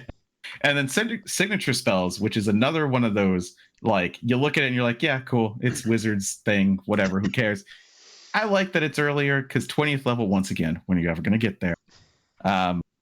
So 18's pretty rough too, but at least yeah, it's not 20 now. at least it's not 20. And if you did the fighter dip, you still get it. That's the other thing. This really, what they're doing with all of these capstones is unlocking multiclassing. Yes. Because it used to be the most painful fucking thing in the Mhm. world to be a barbarian or a paladin and go, oh, but I'm not going to take my capstone. I'm going to take 2 levels of fighter. It's like, cool. I Mhm. hope you don't enjoy having +4 strength and con. Yeah. Or, So becoming a fucking angel and flying around. I mean, yes, it's underwhelming when you look at the other thing. Absolutely. But Wizard Spellbook, because this was like, I know a bunch of people were very confused by this, but it's just your spellbook and your known spells, and it's just spell casting, but But they're a little bit prepared, more. so it's the same as sorcerer now, right? Yeah, No. totally. You still do it in the morning like you normally would. You pick your spells, and nothing has changed for you, The verbiage even is though so sorceress fucking stole your cool. word. Yeah. But changes really is just that you can use it as your focus, and it kind of like there's nothing really in this text that helps you in any other way. There's nothing. So it's all just flair. Before Yeah, it it's was all a just book flair. you had in your backpack. It also gives you the existential crisis of actually understanding at an explainable scale exactly how hard it is to make a backup spellbook. Yeah, that's Yeah. true. Mhm. It does tell you Terrifying. that yeah, you have to create you have to cast scribe spell, which we'll talk about, on a blank book, and then you have to restart it. Enjoy. So yeah, don't take your wizard spellbook, DMs out there. Don't do it. No, hold Don't it do in it. your hand while you cast. Juggle it. Throw it in the Mhm. air. Yep. Just let it go. It's going to be on a chain. We're going back to like the late 90s, early 2000s. My wizard's going to have a chained book and Yeah, in Jinko your jeans to sanctum. hide It it in. doesn't go out. Yeah. Jinko jeans. So second level academic. This is an interesting one because we have to talk about the study action. So your time as a scholar has equipped you to recall a broad range of lore. This is second level. When you take the study action, you have advantage on any intelligence check you make as part of that action. What is the study action? It's basically rolling the skill check. It's It's an int basically check. what it is. Yeah, that's it. And That's all so it is. I wanna be very. Ooh, hello. Hello. Clicked a thing. Sorry. Oh yeah. I want to be very, very fanboy for a second. Thank you, Mm-hmm. Wizards of the Coast. I'm so happy that this is in the game. It is very important to me that this is in the game Yes. because for the longest time, it has been the most upsetting thing to me in the world that rogues and bards are better at studying than wizards. Exactly. Exactly, Why? right? So, study action. It is an action, first and foremost. That's why it's called study action. It's an action. When you take it, you make an intelligence check to study your memory, a book, a creature, a clue, an object, another source of knowledge, blah, blah, blah. Areas of knowledge table, they tell you which skills might be better for whatever, but it's basically just a way to do a skill check as an action and get advantage on it because Which you're smart. everybody and their mom I have heard saying the thing of, well, but that didn't used to require an action. You've actually nerfed investigation checks and it always costs an action. Everything you do in combat costs an action unless it's specified being a bonus action. Yeah. Perception Mhm. checks were an action. Mm-hmm. Investigation checks were Well, an action. That's not quite true. There's movement isn't an action, and there's also the object interaction. Yeah. But Which for the is- things that were not declared to be other things, they were actions. Oh, you're absolutely correct in that. But Yeah. like, Yeah. It's interesting that you think about it and you go, wow, that limits me in combat, but it really doesn't. And also DMs are free to do whatever the heck they want, right? Yeah. It doesn't have to be. You could say, I would like to study them and do this. You could try and get around it, but it is an action right now. And it's not one that you can action surge, so don't try that. I don't know why you would take a 2-dip into fighter just to do academic twice, but you might. Hey, you know what? I can see that actually. Calm down. No, so here's the thing. Anybody who's saying that it's an action now and that's a nerf, or that it's so too costly as an action, yeah, the perception checks were also an action by default, but nobody ever forces you to do that. Mhm. No one's going to force you to do that on this either. They're Mhm. just going to give you advantage on all of your int checks. Yeah, Mm-hmm. just take it. It's better. Because there are certain things where it's like, if you like, I can kind of see, like, if you're trying to find a hidden door Mhm. in a room, Yeah. okay, that is an In action combat. of your Yeah. perception. But if you're like, okay, what do I see around me? It's like, okay, give me a quick perception check. Okay, the higher it is, like, okay, this is the more stuff that I'll describe in the room, or that you Mhm. notice about the room. Whereas, it's not necessarily like you're sort of like looking around. Yeah. It's more because of the like investigative rogue gets that as a bonus action. Yeah. That's true. that's the goofy thing, is like the thing that I've never seen a DM ever actually force you to make an action for in the first place. It is so codified into the game that it's supposed to cost an action that there's a bonus to the investigative or the inquisitive rogue where they get it as a bonus action to do the thing that you've never been asked to waste an action on in the first place. Exactly. So yeah, cool. It's great. Get advantage. Awesome. Second That's level is Arcane Recovery, which is Arcane Recovery. Mm-hmm. yeah, it hasn't really changed. So many people pissed that this isn't level 1 now. Yeah, I Because it mean, used to be. Who cares? yeah, You're yeah, gonna I mean- recover a level 1 slot. Use your cantrips. They're almost better. yeah, seriously. So yeah, they moved it. Whatever. I mean, it's part of them moving things to level 3 for Wizard as well, because at third level is when you get your subclass now, instead of how it normally was. So Mhm. it's just kind of spreading that out at the first couple of levels so you don't feel horrible. I don't think it's a big deal. But, whatever. So at third level is your subclass. The one they gave us, of course, is Evoker. Of course it's Evoker. Like, what are they going to give us? gotta be Divination first? Evoker. Yeah. What are they gonna give us? Right. The one we're gonna use? Yeah. Oh, Evoker is like the default wizard. Yeah. The default Well, wizard that I'm no one blast- plays, much like the life cleric is the cleric that no one plays. Fair. Yeah, that's fair. It also it's a good comparison with this one to Yes. compare it to a sorcerer. Yeah, that's If true. you were like, well, do I want to be an evoker wizard or a sorcerer? Mhm. You can kind of compare your apples to Yeah. apples, maybe. Yeah, and so at third level, when you get it, you get basically what you used to get. We'll go through it real quick. Third level, you pick 2 more evocation spells from the arcane spell list. No higher than level 2. You put them in there. You put them in your spell book without needing to cast Scribe spell. Thank you for telling me that. And also, whenever you cast Scribe spell to add a spell to your spell book, the gold cost and casting time for an evocation spell is halved. Accounting that some DMs don't do, but if you do, that's great. That's awesome. And you should, because Scribe spell is terrifyingly good. Because you can just give any spell you want. At least on the arcane list. Hey guys, And then level 3. I'm chatting a little in chat, but did everybody remember the magic wheel, Charles? Remember when you wanted to be an evoker wizard, but that meant you couldn't cast, Yes. anything abjuring? 2 other. Yeah, Yeah. it would block out 2 other. If you went Yeah. divinity, you couldn't be necromancy. Mhm. Yeah. That's the only one I remember off. But Oh my god. Yeah, evocation and abjuration were on the opposite sides of the wheel, so you picked Mhm. one, you couldn't use the other. Yep. I'm Mhm, so glad that that's not the case, and it's just a bonus to what you're doing It's anyway. a bonus to being better at it, but Yeah. and honestly, nobody ever uses it really, No. like you were saying, and that's now that it's codified in spell form, maybe people will. Mhm. I think so. So third level, you also get sculpt spells, and this is the ability where you can choose creatures that you don't want to hurt. You can choose a number of them equal to 1 plus the spell's level. Yeah, the chosen creatures automatically succeed. An interesting change, because I think it used to be proficiency or your int bar. Yeah. Yeah, so that means what you're thinking about right now is Fireball, and yes, that is 4. You can just remember that. But what it also means is that Meteor Storm is Uh-huh. 10. Yeah, Nice. which is pretty great. You might have a lot of friends. Who's to say? Maybe you don't want that Mhm. one goblin to die. Maybe he was kind of funny the one time. You are the chosen one. You will live. Just let him live so he has confusion. Yeah, so that's 3rd level for your subclass. 4th level is a feat. 5th level is memorize spell. We're coming back to it, remember. Mm-hmm. Right? We're coming back.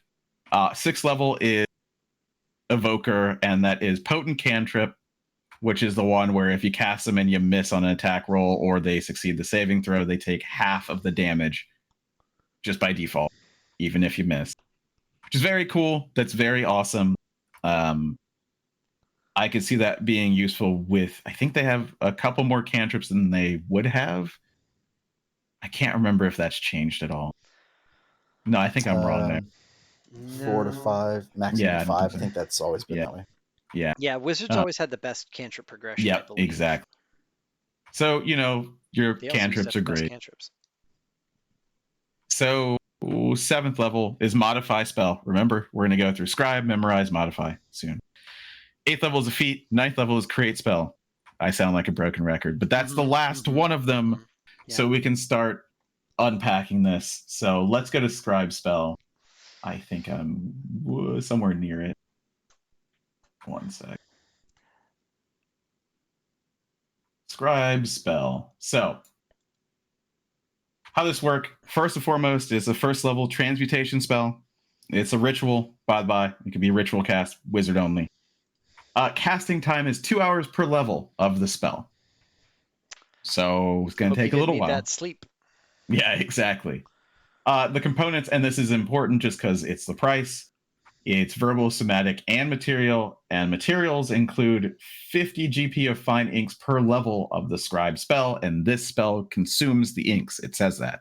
So, yeah, so it does say that. So, yeah, up to 450 GP for a 9th level spell. Really not too limiting. No. Honestly. And if it's evocation and you're an evoker, it's halved anyway. So, there you go. So what is it still half time as well? Yeah, I believe so. Okay, because that was the other thing, is it took half the time to inscribe those spells. Gold cost and casting time. God bless. So yeah, it's really nice. Instead of 18 hours, you have 8. Right? No, 9, sorry. 9. Still 9 better than 18. Yep. So what does it do? You channel magic through that ink. You scribe an arcane spell in your spell book or a blank book worth at least 50 GP. Must be at level that you have spell slots, and your book must lack the spell. Okay. You magically scribe the spell. You must copy it from another spell book or spell scroll, or you must have it prepared. Right. This is all the same rules as it was before to scribe a spell, but it's all codified in one place, and that's cool. When it's complete, spell becomes one of your known spells in that book, appearing on its own page. If it was out of pages, it makes a new page, blah, blah, blah. Hey, remember how we were talking about backup spell books? Yep. Costs you a little bit of money, but you can do it.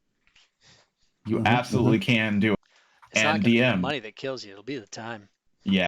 And DMs, every wizard has a spell book, so when I kill one, please drop the spell book. I'm just saying. We need to get into that after we talk about this whole thing. Yeah. Okay. So next, does it mention if the scroll is destroyed in its use? It is. Okay. Yes. Where it is, the scroll is destroyed. A spell if you copy it from a spell destroyed. Scroll. Yeah. Yep. Okay. So it will be destroyed. So the first one in that sequence. Go ahead. I was just going to say, doesn't scribe spell also give you the ability to make scrolls, or no? Is that still not a thing in 5e so far? No. So still only, man. Yes. They really did mess us over by making it so that wizards can't make. Well, actually, no. Maybe it is that you can make spells. It's just not part of the wizard class. Yeah, maybe. I'm not entirely sure. Making spell scrolls is weird in 5e. It is really strange, and then the rules for using them are also a little weird. Yeah. But the first of your other new wizard only spells is memorize spell. Okay, so you get this at 5th level. What it does, it's a 3rd level divination spell. Remember that, divination wizard enjoyers. This is a divination spell, so it'll do some stuff. Casting time 1 minute. You need components, including your spell book, because you're about to do something to it. So you choose one spell from your spell book that you don't have prepared in your brain right now. And you choose another spell that you do have prepared, and you swap them. Yep. And the replacement lasts until you cast it again, or you finish a long rest. So this is your, crap, I should have picked that one. Give me a minute. Just 1 minute. 1 minute. Yep. Hey, lore wizard, we missed you. It's good to see you again, man. How you been? It's been so many years. Everybody said you were too overpowered. Now, you can upcast it too. If you upcast it, every spell slot that you upcast it by, you get to replace an additional prepared spell with an unprepared spell for each spell slot. So because you every cast it time at you 4. recast, it goes away. Mm-hmm. So if you want to, do a bunch at once, do it the first time. Don't double cast this. You cast it once and replace as many as you want, or can, I suppose, if you don't have 4th level slots. The take backseat ability of this is so importantly good. Yes. For wizards specifically. Yeah, because you swap it out. You swap to a control spell from a blasty spell, and you go, I'm definitely going to use this in this battle. And then that doesn't happen, and you go, whoops, memorize spell. I got the blast back. Or at the very least, you go, oh, we need to teleport out of here today? Well, I didn't think we were going to need teleportation circle today. Give me 1 minute. Hold them off for 1 minute, guys. I love this with the flavor of wizard. It's weird that it's a spell, but I think that's all right. Like, I could see people being upset. Oh, I have to use a 3rd level spell to do this. Yes, because it's a very good feature. Yes, because it is any prepared spell with an unprepared spell. It does not have a limit on level. So you cast it at 3rd level, you can swap out a 9th level spell. So that's why it's okay. In my eyes. You're never going to swap out Wish, though, so I don't know why. No. It's true. I should have said 7th level. Yeah. I use my Wish as a sorcerer to get... No, never mind. I can see that being pretty cool. That you would want to, you're like, oh, we're going to do this. Let me prepare for this. And then, DM throws a curveball and you're like, I can fix that. I guys, give me a minute. I can make this work. Mm-hmm. Shoot, we need rope trick. Hold on. I need 1 minute. Mm-hmm. Lava's climbing. Don't let me break concentration. And this is why the spell book is incredibly important, because you can stuff that thing full of every arcane spell you can get your greedy little hands on and swap them in when you need them. We got another it's boy, awesome. Don't we? We have. Yes. Next one is modify spell. So memorize was swapping one out. I'm just going to give a little recap. Scribe is scribe, right? No problem. Modify spell is where we start getting to the juice. 4th level, transmutation. Transmutation wizards take note. Cast time 1 minute, the same. You need your spell book, the same. So what happens is you magically alter one arcane spell you have prepared. So it has to be prepared. So you might need to memorize a new one and then modify it. But what can you do? You can change the spell's color, sound, and smell. You can also add one of these modifications to it. And you're thinking, oh my God, it's meta magic. No, it's not as cool as meta magic, but it is cool. You can remove one of the spell's components, verbal, somatic, or material, but you cannot remove the material component of a spell that consumes that component. So you can't modify your scribe to not use ink. You can't do that. You can't do it. Also, scribe's a wizard spell, which is very important for this spell. Yes, absolutely. That's true. So next, if it requires concentration, you can change it so that damage cannot break your concentration on the spell. Interesting. So you can modify one spell to do that. So wait, this is a minute? Then how does this work? We're going to get to that. So the next thing is damage type. You can swap damage types to acid, cold, fire, lightning, necrotic, poison, or thunder. If it has multiple damage types, I'm looking at you, destructive wave. You can only change one of them, Flame right? strike. So you're gonna do flame strike. You can only change one of the types to another type. Which is so cool, though. I love that. Yeah, it's Give me, great, right? Give me lightning radiant. I want to shock holy. Exactly. Range. If the spell has a range of at least 5 feet and doesn't have a range of self, increases range by a number of feet equal to 30 times your wizard level. Just straight up worse than the distance spell meta magic, because you can't do touch spells with this, unlike the distance spell for the sorcerer. Just Wait, to say that was touch for sorcerer too? Oh yeah, sorcerer can do touch. Yep. I didn't catch that. Oh my Yes. God. Yeah. So, like, let me scroll real quick to be absolutely and totally certain. But when I saw that, I went, I'm going to use that one day. Distance spell. When you cast a spell that has a range of touch, you can spend one sorcery spell to make the range 30 feet. So yeah. Per level. Yep. It doesn't say per level. It just says 30 feet. Okay. But I don't know. That's that's curated distance. That's great. Yeah, that's great. It's really cool. So another change you could do, if a spell lacks the ritual tag and has a casting time of at least 10 minutes, you can put the ritual tag right on that. Cool. That's very cool. Not to have to use that. I don't know what spells that would be the best for, but I'm sure there's a few. And then targets. If the spell affects one or more creatures and doesn't have a range of self, it now only affects your allies or enemies. Choose which when you cast modify spell. Okay, that's cool. That's better than evocation, but you can do that with evocation, so okay.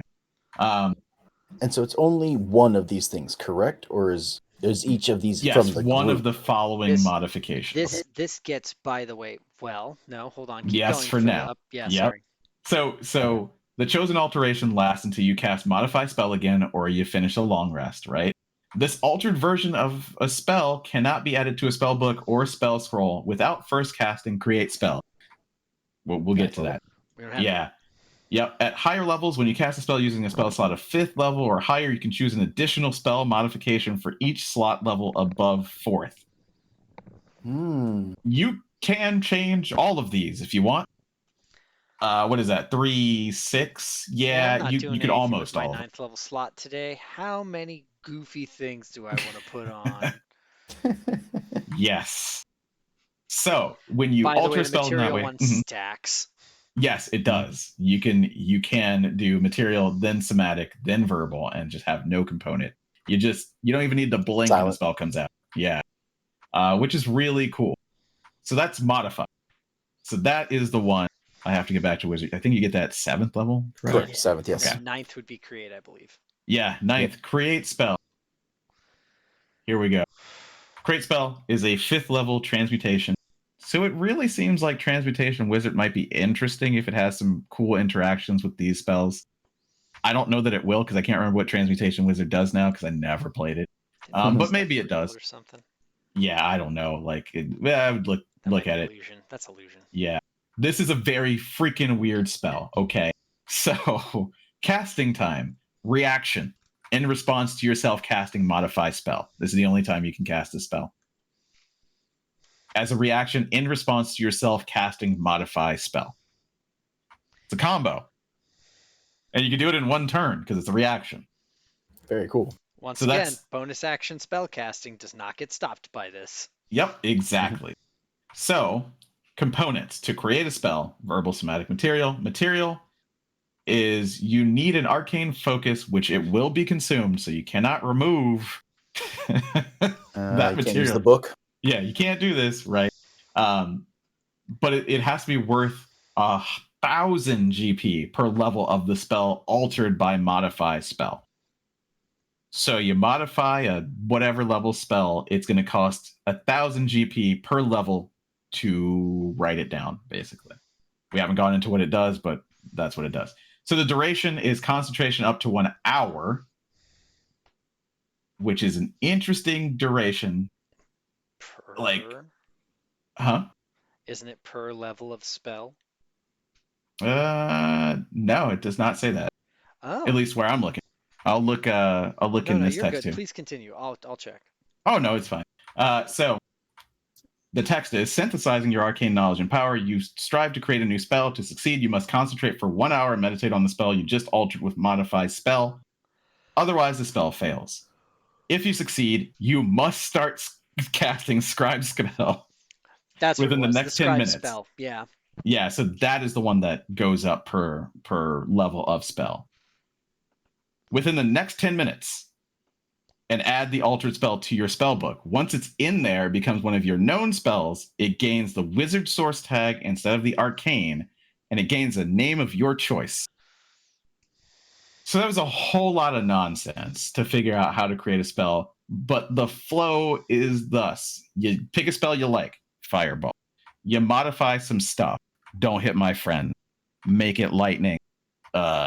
Get rid of verbal and somatic, Make whatever. it smell like nutmeg, not Yeah. sulfur. There you go. That's fine. Then, as soon as you modify that, you have a reaction to go, ooh, all right, well, now I can create a new spell. So I concentrate for an hour on that spell that I just modified. And as soon as I have done that for an hour, I then can cast Scribe Spell to write it down. But I must do it within 10 minutes to do so. Right? So now I have the ability to scribe it, but I have to do it within 10 minutes or else it's going to fall out my brain. And then you put it in your spell book. And once it's in your spell book, it's there forever. And that's really important. But Charles, Forever. surely it makes it an upcasted spell that would be higher than the slot you started with. Nope. Not even a little. So you're So you're telling me that I could make a fireball, a lightning ball with 0 components and also make it so that I never have to, I don't know, that I can fart it out instead of actually shooting it out of Well, my fingies. Mm. And it's considering still wizards level can 3? considering wizards can do that, and Yeah. sorcerers also have the thing where they can transmute spells and stuff. I'm wondering how relevant like resistances are going to be. Yeah, right. Because we're on, seeing a on lot of monsters. this. We're seeing so much Yeah. of this, and it's more than just like flavorful.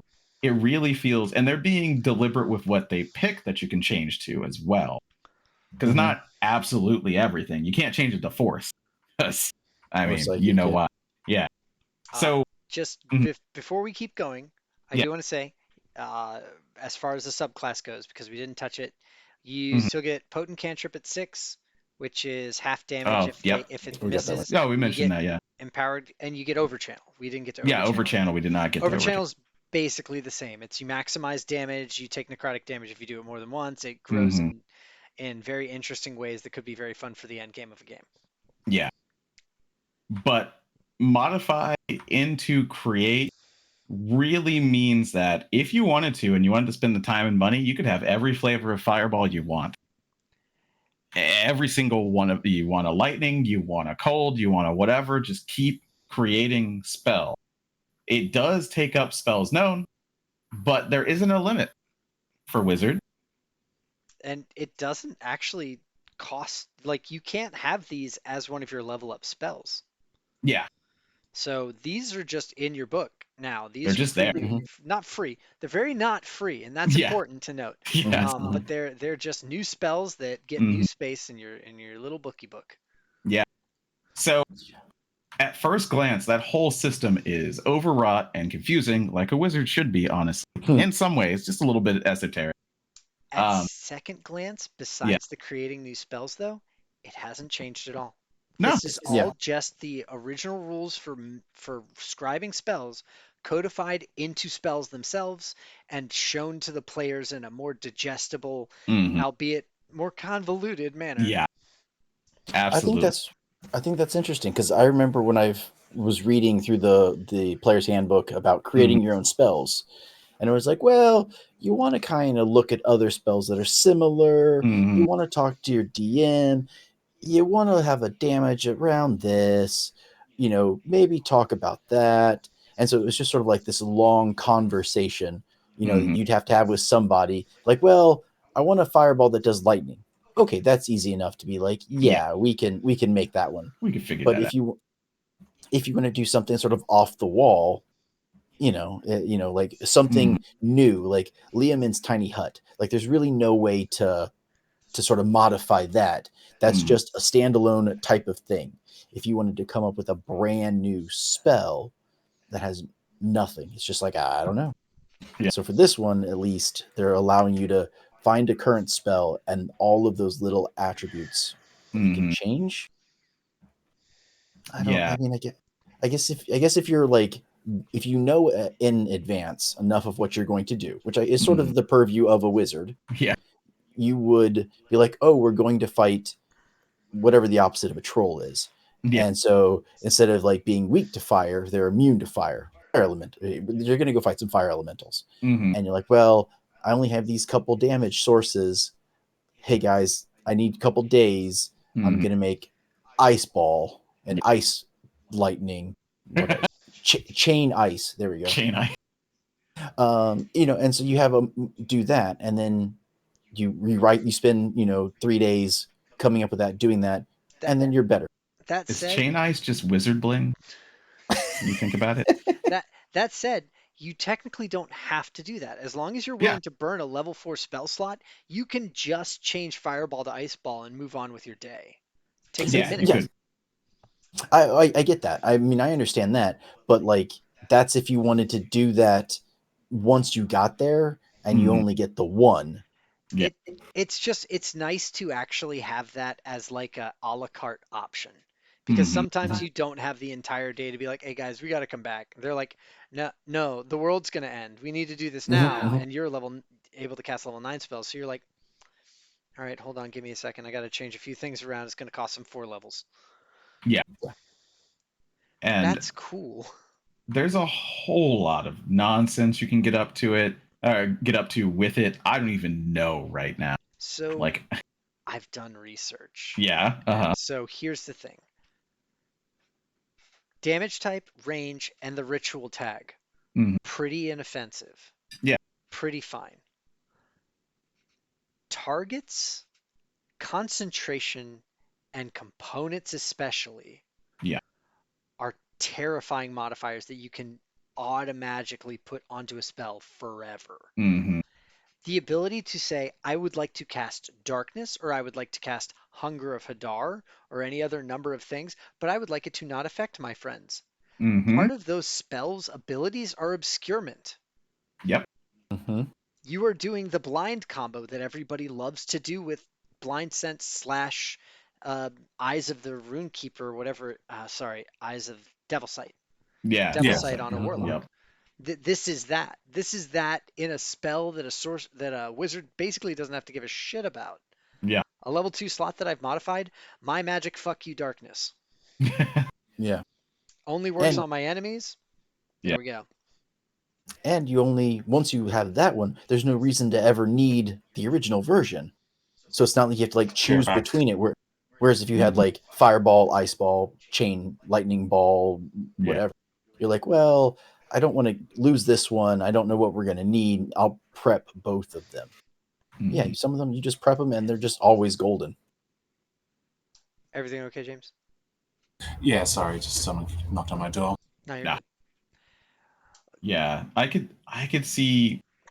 I mean, just like a wizard should, it's going to give the person who's thinking about what they can do in combat and outside of combat. You use this on top. I mean, you can use this on so many crazy things that either it takes 10 minutes. I don't want to use a spell slot for it. Then don't. Then just don't. Whatever. You don't need to. Or things like, man, that's hard to concentrate on in combat. No, it's not. Yep. Just isn't concentration. Okay. Like, that's incredibly powerful. And I can't wait to see if it goes through in this way. Honestly, I think this is going to be simplified a little bit because it's going to make people go, It's got to be nerfed. I hate to say it, but modified spell must be nerfed. I have a quick question. So when you said the time on it, is that so? Are you saying like if you wanted to modify a spell, you have to start casting modify, wait a minute, and then then you have your new spell that you could remove concentration from it and then cast it? Yep. So it takes And a once minute to modify. Yep. okay, so these are probably not combat things, right? Like I mean, trying to Yeah, I don't think modify a so. spell in the middle of combat, like you're out of the game for so Yeah. long. Yeah, I don't think But that this would be happening in combat. And you definitely wouldn't create spell in combat because not only if you modify spell, you have to use your reaction to create it. So you have to do it right then. mhm. And you have And to then then, cast Scribe yeah. Spell a minute after, and that. But just having the swap spell, like Mhm. having that be that's rife, I think, like Yeah. for wizard NPC needs 1 minute, defend them for that amount of Yeah. time. Yeah. Yeah, it could That's be cool. pretty cool, like a something like an escort mission from video games where Mhm. they're oh shit, something's happening. You fight. You gotta last 10 rounds. Yeah, Yeah, Yeah. fucking fizz band there. Oh, I forgot the spell. Hold on, let me just go ahead and damn you, old man. yeah. So yeah, it seems like I was trying to say like the problem with it during combat Mhm. because I was thinking it was similar to sorcerer or a blaster, but they're Yeah. not. None of these things are going to be used in combat, and same Yeah. with the what was it the memorize spell. Memorize spells also took a minute for it to kick Mhm. in, right? Yeah. Okay. Yeah. So So, it's Batman with Yeah, I prep was gonna time. say it's infinite prep Batman is the problem. Mhm. Every yeah. single one of your spells is going to be a wizard spell in your book because what do you use? So, but here's the other thing, and this Mhm. is the thing I want to talk about on both sides of the wizard because I think does everybody kind of agree that modify spell needs to be tuned down a little bit? Um. I I definitely think it needs tuning. Yeah. well, I so feel like that's a pretty common thread with a lot of these Yeah. Yeah. classes, though. is Yeah. it? You had said if you upcast it, you can modify multiple components. Yeah. Mhm. So if So I upcast modify spell is a fourth level transmutation spell. If I Mhm. cast it at level 9, I can modify 6 things about the spell. now, does that make that new wizard only spell ninth level? No, it Nope. stays whatever level it was. Yep. That's the biggest problem I have with it. There is no there is no trade-off for the amount of power you gain on top of that spell Mm-hmm. to give it those modifiers. So like damage type, whatever. I don't see that as needing to like Mhm. cost the spell any extra. But when you get into concentration, if the spell requires concentration, damage can't break your concentration on the spell. Mhm. That's fucking disgusting. Mm-hmm. I mean, it gets crazier when you start thinking about like spell mastery and signature spells, which we will talk about to round this out in a bit. But Yeah. you could pick one of these modified spells as one of those. Hmm. I don't know what chicanery you could get up to with that, but Let me tell you about my counter spell that has 0 components, so you can't tell I'm casting it and you can't block it. sure, yeah. Yeah. It's only Yeah. level 3, by the way. Hmm. So I mean, like, okay. So then follow up question: if you have ninth level spells, right? You're Hmm. level 17. Is being able to do all of that with a third level spell really that powerful compared to a seventh level spell? Like, would it at that point would it even be worth it to modify something 5 times? I have to be right back with apologies. You're That's good. all good. You're good. I mean, Yeah, I so don't know. I don't know either, but here's the thing that I do want to get to on both sides. The Yeah. cost. Hmm. The Hmm. cost is so nebulous, and they went out of their way to make all of these spells so that we would have the ability to take control of them essentially as the Hmm. player rather than having to noodle with our DM of like, when are we going to have downtime? Have I found any spells? This, and this. Hmm. And they basically, not even have I had found any spells. That's another thing I want to talk about for this. But all of those little layout components that you can actually take into your own control now by saying, I'm casting this spell, then I'm casting this spell, then I'm casting this spell. And Hmm. it's just more easily readable for a player. Yes. And I do think that Yep. wizards need to be able to modify their spells. And I think that this is an interesting start, having modify spell for that sort of idea. Hmm. The other thing that's still wrong with all of it, though, is the assumed economy. Oh, because of the gold price? Gold prices are always so up in the Yes. air in any game you play. It's still very dependent on your DM to say what's going to cost what and where and how much money you make. So Mhm. in one game, modify spell is broken to the end of the world and back because I have hundreds of thousands of gold at my disposal and I'm a high level wizard. In another game, a wizard's going to look at modify spell and rub it gently in their spellbook and say, maybe one day. Mhm. Yeah, do we want to get new armor for the tanks, or maybe a magic weapon for our DPS? Or Mhm. do I get to play with a ice ball? By the Yeah. way, I'm already a money sink because I'm already having to find the scrolls, then purchase Mhm. the scrolls, then find the spell books, and then scribe the spell books. If I want to actually create one of these spells, I better also have a focus worth 1,000 times spell level. Yep. Hmm. It all adds up. It does. But It it really does. but the weird thing is, with all of it adding up, it actually doesn't because money's not real in D&D. Yeah. Yeah.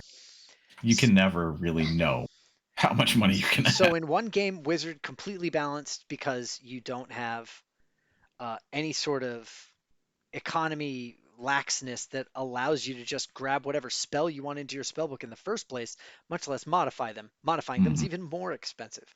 But Yeah. then you have the other games where you have someone who's playing what I believe was called the Thaumaturge UA, that was a wizard who, once they were done inscribing every spell that isn't a cleric spell into their book, they were then allowed to inscribe all the cleric spells. Yeah. Yeah. What? I Yeah. mean, Okay. I'm just thinking about this as when you think about the subclasses, because sorcerer has divine soul, so you can get to divine. We are so incredibly lucky that wizard does not have great access to divine as well, because good god, just Hmm. imagine the crazy crap that they could get up to with also divine. Like that is also where it could get, if they ever get the divine spell list. I don't know at that point how Well, there's a modify couple and memorize. Yeah. there's a couple feats, Yeah. that would allow you to like look at A couple. any other spell book. Yeah. Um, I think it's an interesting idea. Is that would be this is definitely something you'd have to talk to your DM about. Like, hey, I'm thinking of playing a wizard. Can Hmm. you tell me about your world? And they're like, oh, it's going to be high fantasy. We're going to fight dragons and you're going to save the world. And you're like, that's great. I need you to tell me about the economy. Yeah. And, they're going to be like, what? And that's when you have to be like, look, if I'm going to be a wizard, can I do these things? Will this make me overpowered? Will I be stronger than everybody else because you're going to give us unlimited gold? Or am I going to Hmm. be the weakest character because we're going to be broke the entire time? Right. And it's you really have to sit down. Or There if it, has to be no, no, please continue. so yeah, there has to be some real like ground rules set, whether Right. it's by a personal level or Wizards of the Coast needs to somehow, and I think they've tried this before, Mm. has to set a ground rule for how gold works. Like Yeah. what is the correct amount that a party should earn, things like that. Because they'll tell like, oh, the average person earns this, staying in a hotel stay costs this, you Hmm. know. To But try then they were and like, give you it. Yeah. but then when they had the magic items, like there had to be like people had to make supplementary like books on like how much a health potion should cost. Hmm. So Yeah. yeah, I don't know. It seems like it's a very hit or miss. It it really is. Wizards, and they gave them a little bit of a gimme back in the actual subclass, finally, where they were like, "Hey, you're an evocation wizard. Take two more evocation spells, throw them in that Yep. book." They're level 2 Mhm. spells, so I mean, meh, but Hmm. the fact that they give that to you is indicative of the fact that they realize that a lot of times, if you do not stay on your DM as a wizard, you will just have the two spells you get per level. You Yeah. will Mhm. not have that overpowered spell book at your disposal. You will not have all the money that you need because if your DM's anything like me, and I apologize, I don't have any wizards in my games, or else I would be better about this. I just don't Mhm. give out money because it kind of doesn't mean anything to me, and as such, my world reflects that. Right. Yeah. But you That's have to have money as a wizard. You have to. you literally now 1,000%. Before, yes, but you Being can rich is a probably get class around it. feature. More ways than one, yeah. Yeah. I welcome our greedy wizard overlords and whatever The, this is, 5.5. the classic idea of like the old wizard like high in their tower, and it's Mhm. like, yeah, the tower's that big because it has to have all their money. Yeah. Like they have You're to. He's just just like, It's a you're being vault. greedy and hoarding. He's like, no, I need this for research. I've got to make all the spells. Yep. Yep. I'm just gonna go knock over the nearest dragon's horde because I need to make a new fireball. Thank you. The dragon pays him a tithe to not get slain outright with all of the silent spells. Yeah, exactly. Well, I think that. Well, let's go through the end of wizard Right. stuff here real quick. So that we had to stop to talk about that because it's such a big deal. But that is technically only at level, what is that, 9 that you get that combo. So 10 you get from your subclass. That is where empowered evocation comes from. You can add your intelligence modifier to 1 damage roll if your evocation spells. Woo. 12th is a feat. 14th is the subclass feature, which is overchannel, which we talked a little bit about before. 15th level, spell mastery. All right, you choose a first level and a second level spell that are in your spell book. These could be modified, right? You can cast those spells Arcane if they're or wizard? just in your spell book that exists in your spell book. Yeah, so modified because you then scribed it into your spell book, so counts. So you can cast those spells at their lowest level without expending a spell slot when you have them prepared. If you want to cast them at a higher level, you must, use a spell slot. By spending 8 hours in study, the 8 hours in study, first and foremost, wow, here we go back to the time cost. But you can exchange one or both of those spells you choose for different spells of the same levels. So basically, you get a first and second level spell that are always prepared. Yeah. They're always prepared. Well, no, they're not always prepared, but you can cast them without expending a spell slot. You do not have to prepare them. Yeah, they're always free. Yes, they're just always free Yep. if you have them prepared. So, like, let's say you make a whole bunch of second level modified spells, you would then have to prepare it, and then that is one of the ones that you can cast without a spell slot. You know what I mean? Okay, interesting. Yeah, so you do have to pick it a little bit beforehand, and then you can change it, right?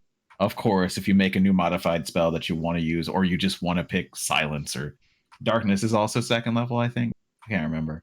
But things like that. 16th level is a feat. Cool. 18th level is signature spells. So you gain mastery over 2 spells and cast with little effort. Choose 2 third level spells in your spell book. As your signature spells, you always have these prepared. And you can cast each one of them once at 3rd level without expending a spell slot. When you do so, you cannot do so again until you finish a short or long rest. So this is a short rest thing, functionally, right? I mean, it is long rest too.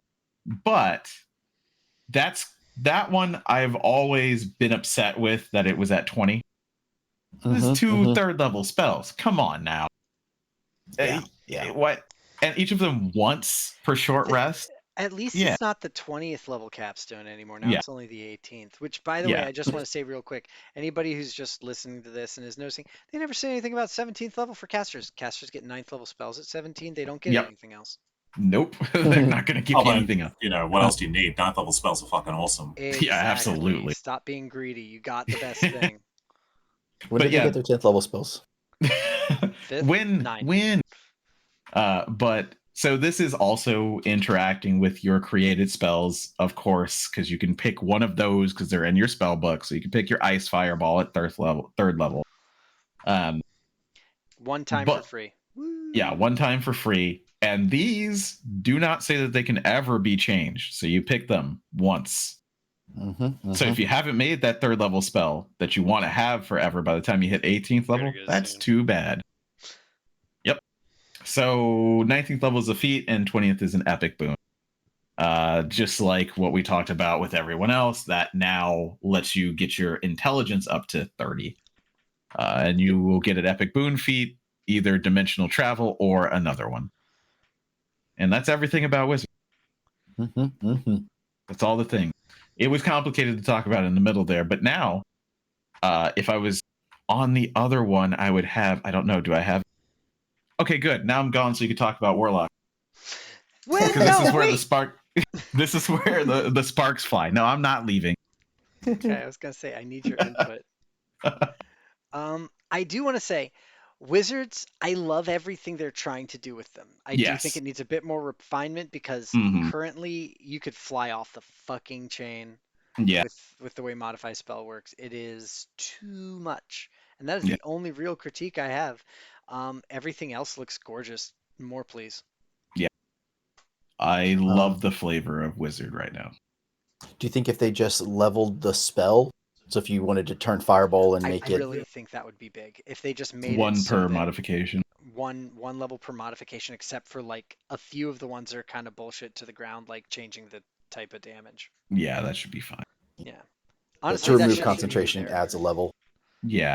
Because they could do things like that where they could be like changing damage type keeps it the same, Yeah. removing concentration up 2 levels, Yeah. casting time up 1 level, stuff like that. It'd be Oh, just They like could. sorcery points with meta magic Mhm. almost, yeah. That a that said, variable cost. I do want to just say one thing real quick, and that's Wizards. Mhm. Please, for the love of God, when you're going back through the spell list, make Mordenkainen and Sword a useful spell. Mhm. It's a level 5 spell. It does nothing. Yeah. It is worse holy weapon. Yeah, I know I remember reading it once because I was like, oh yes, this is gonna be great. But you know what? That's fine. I'm gonna make my wizard's sword and it's gonna be a better one. I use what? Shadow Blackjack and Blade? I hookers. don't know. Like what spell can we use to start that? Shadow Blade and then remove stuff? I don't think it'll help. Yeah. But Still wind strike. What can we do to that? all right, I am going to try to get us into this conversation of Yes. Warlock as fast as I can, as hard as I can, and as allowing people to talk as I can, which is going to be rough, I'm pretty sure. We're going into Warlocks. Warlocks got an enormous update to their class in so much as They're basically a different class now. For any they class. they are a different class, but they hold a lot of the same class features that make them iconically still a Warlock. Let's go ahead and just try to get the list of Warlock updates. Medium armor is now included. So are, I believe, martial weapons. Yeah, so I wouldn't be surprised if we don't see Hexblade published in this Oh, edition, so no, it's medium because a armor lot and of yeah, Hexblade is tied more to Pact of the Blade now. yeah, so pretty much all the stuff you can do with Hexblade you get in Pact of the Blade now. So if you want to play, you can play a martial warlock with any patron, and that I like. That I do like. Gish I think at that is a That is any cool. ability score. So real quick, pack boons start at level 1 now. Instead of being a level 3 thing, you get to choose between book, tome, and chain.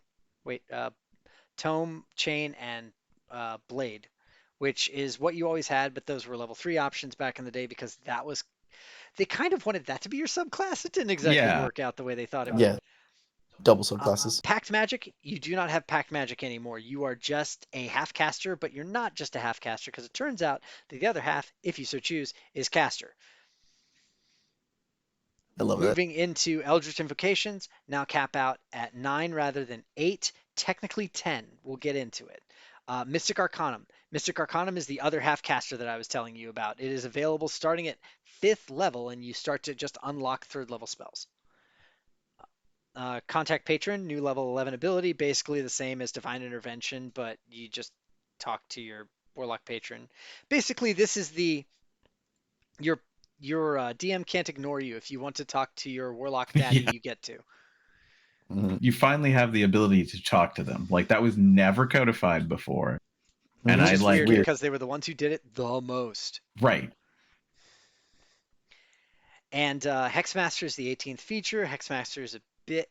Let's not talk about that yet. Eldritch Master has been removed since it was based on Pack Magic, obviously, because you can't recharge your Warlock spell slots if you don't have Warlock spell slots to recharge.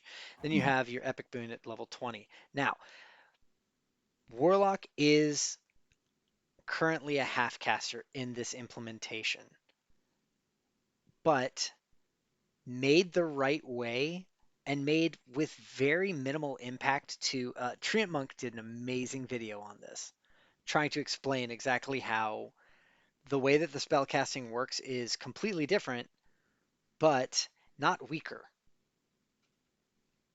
The thing that they said in the playtest materials that they got back is that by and large, every single warlock player that they had just said, hey, we want to be able to cast our spells more without worrying about it.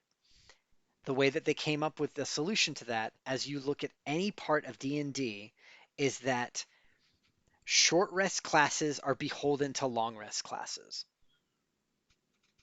It seems like this playtest wants us to have short rest and long rest do something for everyone. Now, I will say where I think they absolutely failed with the Warlock is they took away everything that has anything to do with short rests on the Warlock. Yep. They are now the ones That who have the least. which I hate. Yeah. Weird. Very, very weird. It's a So very strange. weird change, but there's a lot of really good changes. And let's start off with the level 1 pacts. Mm. Before we even get to that part of it, can I bring up one other thing? Yeah. Yeah. Their primary ability. Yes, please do. Now it can be either intelligence, wisdom, or charisma. They Right. get to completely pick it from the get-go rather than Yep. it being a set piece like You charisma can for finally sorcerers. be a smelly nerd warlock. You don't have to be a pretty boy. Mhm. I would like Mhm. to be a monk warlock now. Thank you. You can do it. Yep. Hey, you Please get a do pact that. weapon. Isn't that cool? It could be. I don't know yet. We don't know what monk is. It's going to be wisdom. Yeah. It's definitely So- wisdom. So Pact Boon, you can pick your Pact Boon at level 1. When you do, it comes basically with a free spell, and that spell is your Pact enchantment feature. A lot of things in this playtest are being codified as spells now as a way of shorthanding. I don't have a problem Yeah. with it because it makes it better for VTTs and everything. Okay, that's fair. Actually, good point. I do think it's a bit of a cop out to let the warlock just pick whatever like casting set they want. Like, if why only the warlock? It's a little weird. It's like, why not give that to every class? I mean, you could make an argument for like intelligence based bards. Yeah. Or why is it the wizard wisdom based when wizard literally means wise man? Like But they have to you be can able make to you read can the make. books, Ro. I'm just saying I- you can make arguments for all of these, and I've always thought that charisma makes most sense for warlocks. I know a lot of people are like, oh, but I want my warlock to learn their power by reading books. It's like, okay, then if you have magic from reading books, you're a wizard. So the You're thing you're a about it is, spooky wizard. the original intent of Warlock was to be an caster. Everything in the player's handbook that you read at the beginning speaks to that. Talks about being a deep researcher into arcane knowledge to unlock powers through infernal or whatever pacts. And then it's like, so what do you do? Well, I'm a pretty boy and I swing a sword. Oh, okay. Yeah. When do you go and research? Oh, I have a -1 in it. How did you find your patron? Oh, we had sex. What? How is this at all the class fantasy that I was promised? Yeah. I mean, it's cool that you get to pick, right? And yeah, you're right. I agree. I wish that there were at least a couple more classes that you could pick that would do that. I can't really. The idea of the guy that has a tentacle coming out of his eye socket being the face of the party just has profound effects on me as a person. Well, then don't have a tentacle coming out of your face. Like, Yeah, but maybe come I on. wanna with a warlock. That's the best class to do it in. So Well, then if no one says just because you have charisma, then you have to be the party face. Come on, like. But that's the thing though, is I always felt that charisma was constricting for warlocks. I felt like they were supposed to be the most bolt on pick your Build-A-Bear style class of 5th edition, but they Yeah. locked them into charisma with every other class. And I feel like a lot of it was just because they saw that it was going to be a charisma mostly system, and they wanted them to be good at multi-classing. Yeah, I mean that's probably the case. I mean, It's going to be even more like multi-classing focused now. It's even better for multiclassing than it's ever been for all the people who Yeah. complain, what, I just want my 2 or 3 dip. It's like, cool, you'll have a great 2 or 3 dip in Warlock. It'll be great. Yeah. Your spell progression won't even change if you're a Pallylock anymore. Yep. Not at all. But so let's get into these pact boons because they're all cantrips, which is very weird to say considering what you get out of them. The Pact of the Blade is essentially this. It's essentially the Hexblade starter feature, minus one thing is you cannot, if you have the Pact of the Blade, it doesn't have the caveat of you can wield two-handed weapons if you are also a Hexblade. But of course, we haven't seen the Hexblade yet, so we don't know if we don't still get that. Their armor has been increased. Their low to the ground spells have been increased. Sorry, I'm just rambling. The next one is Pact of the Chain, which gives you a familiar, Pact Familiar as your spell. Yep. It's important. I have to get up to these weapons. Sorry, it's Oh, important it's to good. look at these spells and weapons and everything because when you go to the Pact weapon, Tracing Arcane Sigil in the air, you conjure simple or martial melee weapon of your choice with outstretched hand, or you create a bond with a magic weapon you touch. So they already built in that you can just grab a magic weapon and have that be your Pact boon, your Pact weapon, which is great. The weapon you conjure or touch must lack the heavy property, so you can't currently do halberds or greatswords or mauls. Or for the duration, the weapon grants you the following: Eldritch Warrior, you can attack with whatever your special modifier is. It doesn't have to be Strength or Dex. Awesome. You get proficiency with the weapon automatically. Great. And returning weapon built in. Ooh. Yeah, it's a very cool part of it. By the way, it gets a cantrip upgrade at 5th level. You get Thirsting Blade, the invocation, for free. You can attack twice on your turn. Yeah. Oh, nice. Okay. So the thing that was basically required of being a Pact of the Blade Warlock, you get that now. Because why was that not included in the first place? It's I kind of don't know. weird. I don't know why they didn't put that progression in there. Doesn't make any sense. But a good fix, I think. I think that is definitely a solid, here's the new Pact of the Blade. It starts at level 1, and it informs your class identity immediately out of the gate. Yeah. I would say, the only thing that I would say is that it's kind of hidden being in the spell, right? Because the way people play, this is a cantrip, so functionally it costs nothing. And they'll go, I'll use my pack weapon. And they'll go from level 1 to level whatever 5, right? And they won't ever look at that spell again. And then at level 5, they'll be like, I'll use my pack weapon. And they will not notice that it has an extra attack. Now, with the age of VTT, that's going to change, right? When you're online, it'll tell you that. But yeah, that's just something to watch out for. If you're building a Pact of the Blade, you probably know this. But if you don't, it's interestingly hidden in the cantrip to activate. That's just what I'm saying. Yeah. That's the only negative I see. Yeah. Anybody else have any feelings on Pact of the Blade? I don't know. I think I don't know. I'm actually, this is part of the Warlock that I actually like. I think you're allowed to like things and not like the whole thing. Yeah. You're not betraying your old Warlock blood. Your old patron will not get upset. I mean, my old patron is the Hexblade, and this basically makes them a Hexblade obsolete. Yeah. So let's talk about Pact Familiar. This one's a little bit more noodly. You get the Pact Familiar spell, which is different from Find Familiar, importantly.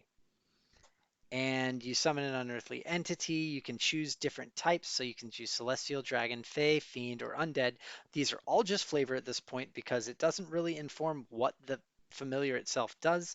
The main thing to know is that familiars now take their turn after you in initiative, and you must spend your reaction to have them do anything useful.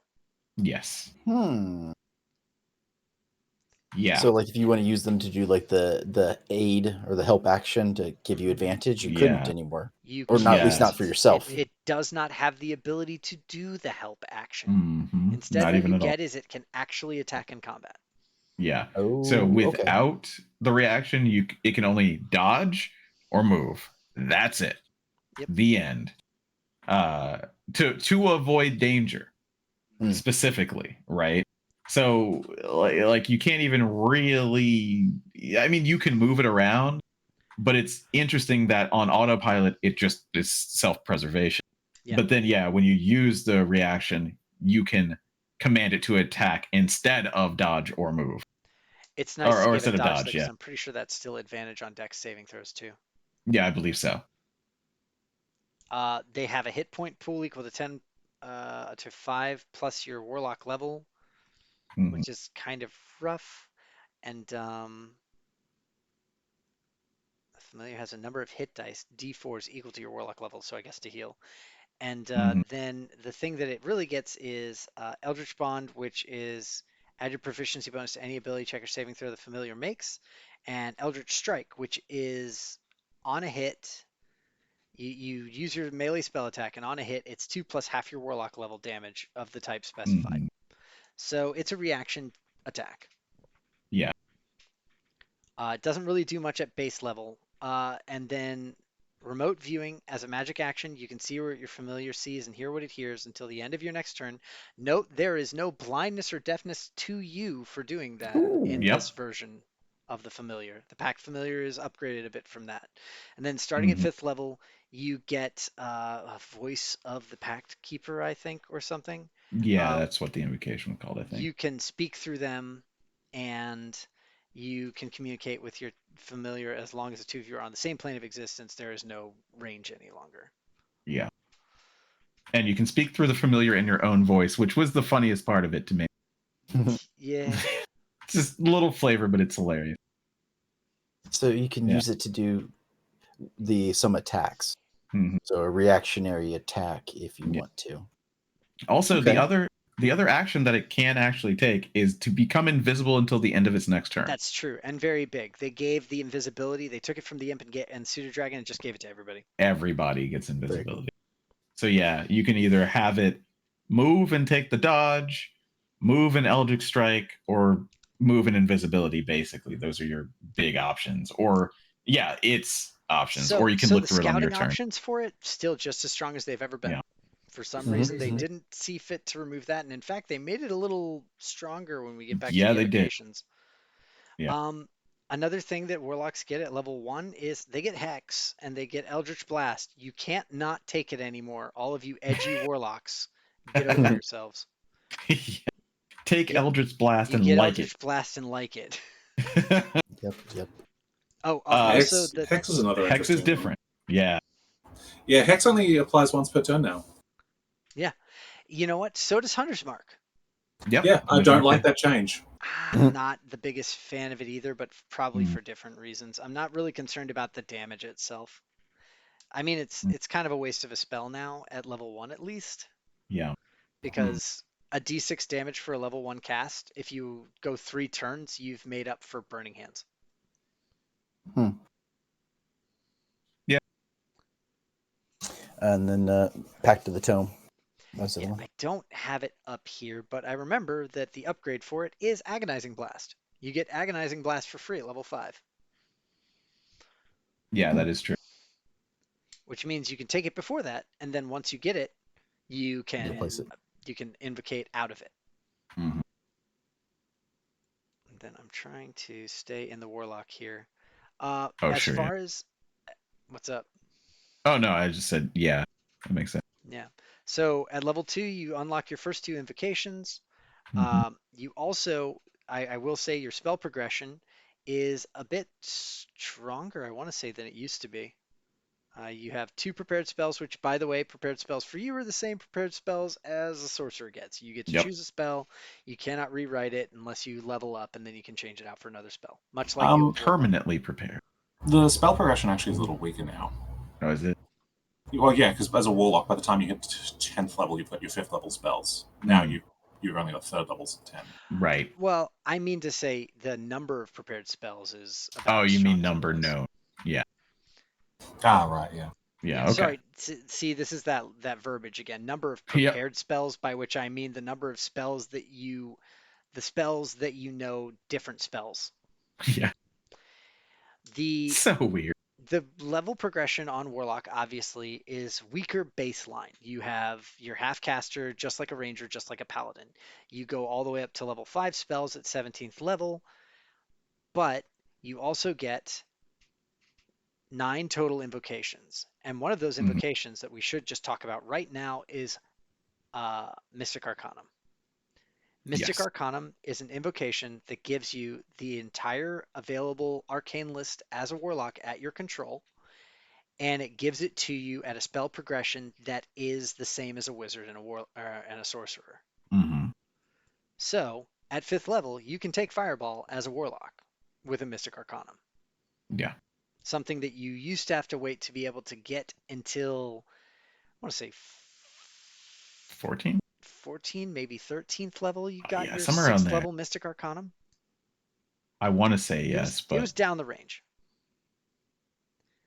But let's as we're talking about Mystic Arcanum, something that's important to point out, and we should go into all of the different invocations just as fast as we can, but we certainly mhm. want to talk about them. Your explorations of the arcane of unlock magic within you. Choose one spell from the arcane list that has a level for which you qualify, and you qualify for 3rd levels 5, 6, 4th levels 7, 8, etc., up to 9th levels at 17 Mhm. plus. Something that's notable is you can repeat this invocation, but each time you do so, the spell you gain must be of a different level set than any spell you've chosen for this Mhm. invocation previously. So you can't take 2 level 9 slots with Mystic Arcanum. You only take one. Mhm. One level 8, one level Mhm. 7, one level 6. So this is the secret sauce that this new warlock gets. And what they get is the ability to just keep trading up these single cast spells. Mhm. So as long as you have 2 early and then 3 mid game and then 4 late game, you get full spell progression. You just get it as a single spell once per long rest. Yeah, I which will is point, basically just one spell slot. yeah. That said, I will point out that if you spend every possible Mystic Arcanum that you can as a warlock, you get more spell slots than a wizard or a sorcerer. Mm. Just more. You get 4 of a bunch of spell slot levels that you can usually only have 3 slots or 3 spells in, Mhm. and you miss out, I think, on like 1 level 5. So it's powerful. The main thing that it lacks is short rest anything, Yeah. Mhm. which is a shame because that was such a big part of the identity. I'm sure they'll correct back to it, but it's just it's weird to see it missing entirely, especially because as we get to 3rd level on warlocks, we get to your subclass, and the Yeah. subclass feature is actually pretty interesting because looking at the fiend patron, which by the way, fiend patron got a bit of a glow up. Mhm. At 3rd level, you get your patron spells. The magic of your otherworldly patron grants you the following benefits. Prepared spells. You always have certain spells ready. When you reach a warlock level specified in the fiend spell table, you thereafter always have the listed spells prepared. Yep. This is important. You never got that on original warlock. Mhm. Mhm. Original warlock had a spell list you could choose from, Yeah. which made Yeah. your spell progression abysmal for Yeah. spells Absolutely known. horrible. Yeah. So this is free spells known. I'm not going to call it prepared for them. Just change the nomenclature per class. We'll understand it. I guarantee you. Yeah, prepared, Um, especially don't make it something that it previously meant something else. yes, That's goofy and awkward, and we hate it. it's so weird. And the fiend spell list. It's exactly what you would expect, and that's cool. I mean, those are somewhat, at least somewhat useful. You don't get fireball, sure. I heard I heard people bitch about that, and my Sure. counterpoint to that is, yes, you fucking do. You can just choose Fireball at level 5. It's in the Yeah. arcane list now. You don't have to have it gratis on a fiend spell list like you used to have to for warlocks because warlocks did not have Fireball. Yeah. I can see why people are like, but that means I have to take Mystic Arcanum. But yeah, that is one If thing that is if true. I To do this, you need to take it. and I'm gonna just be real with everybody. If you want to feel like a full spellcaster on warlock, you're gonna have to take Mystic Arcanum. There's no Yeah. way around it. There is not doing that and just getting some of the funsy little invocations that are different than that. Hmm. You can do that and still be a perfectly viable class sitting there with your 2 attack sword at level 5 or your Eldritch Blast that does Hmm. agonizing for free.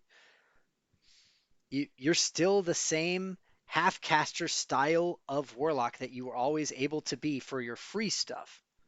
It's Mhm. just the cost of the spells is a Mhm. little different and a little bit more in line with everybody else. Right.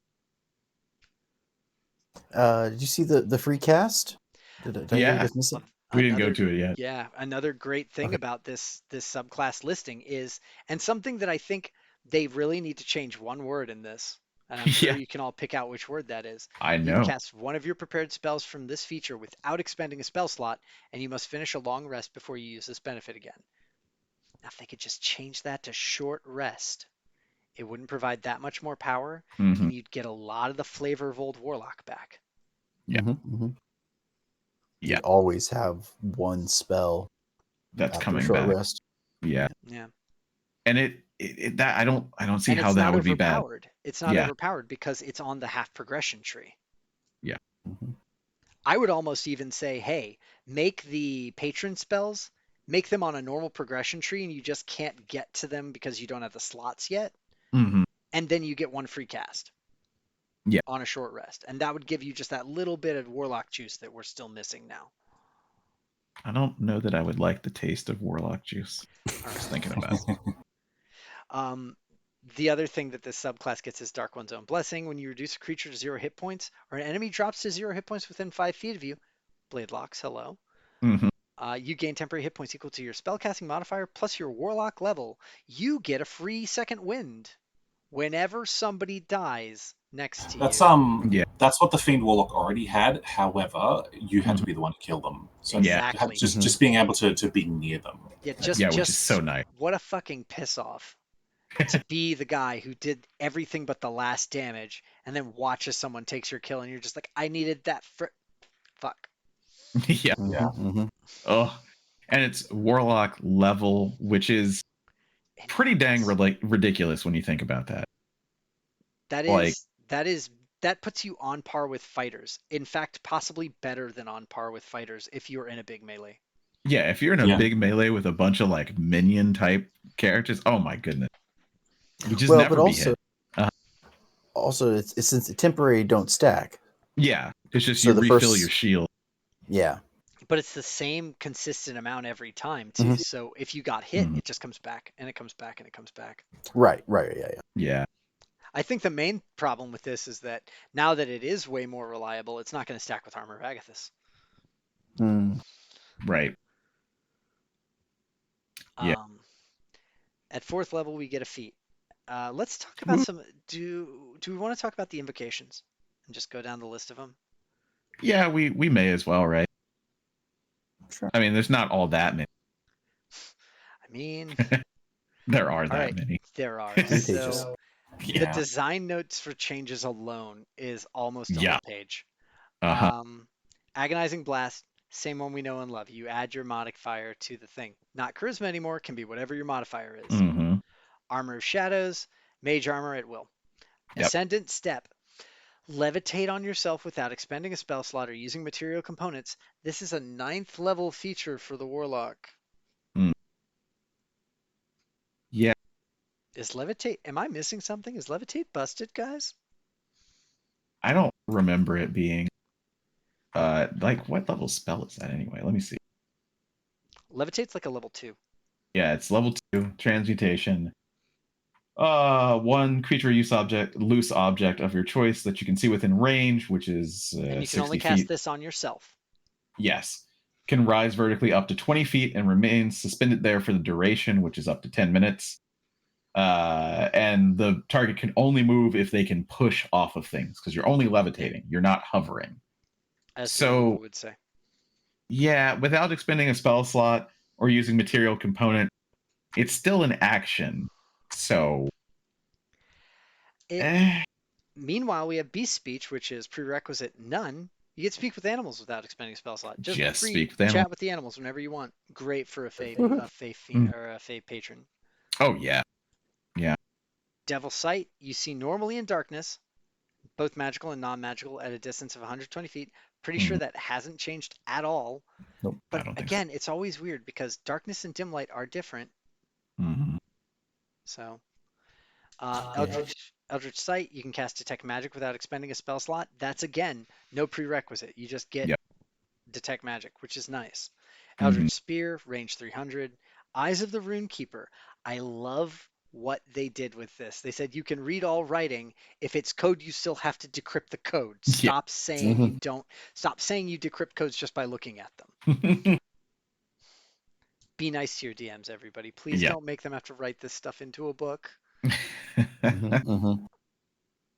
Favor of the Chainmaster is the 9th level Warlock Chain Patron feature. And what this does is it makes all of your different types of familiar, their attacks do special things. Mhm. Aberration slows the creature or reduces speed by 15 feet, and they can't dash or disengage Which is awesome. until the end of your next turn. So yeah, if your slime hits them, yep. Yeah, it your slime hits them and then you smack them, you get a weapon mastery with a slow feature. You're just like, oh no, they're getting away 5 feet at a time. Better Yep. stop them, guys. This is really bad. Celestial, basically just guiding bolt. Yep. Which is Draconic, so cool. yeah, it is. It's just free guiding bolt. So these are all cool. I still am not very stoked to have my chain minion attack something, but Mhm. so far, all of these are fun. Draconic Might, just if it's medium or smaller, they're prone. Just prone. Just prone. Wow. Just that If you hit easy. them, they just fall down. Topple, you have to do a Constitution saving throw. That's rough, buddy. I just knock them down. Just fall over.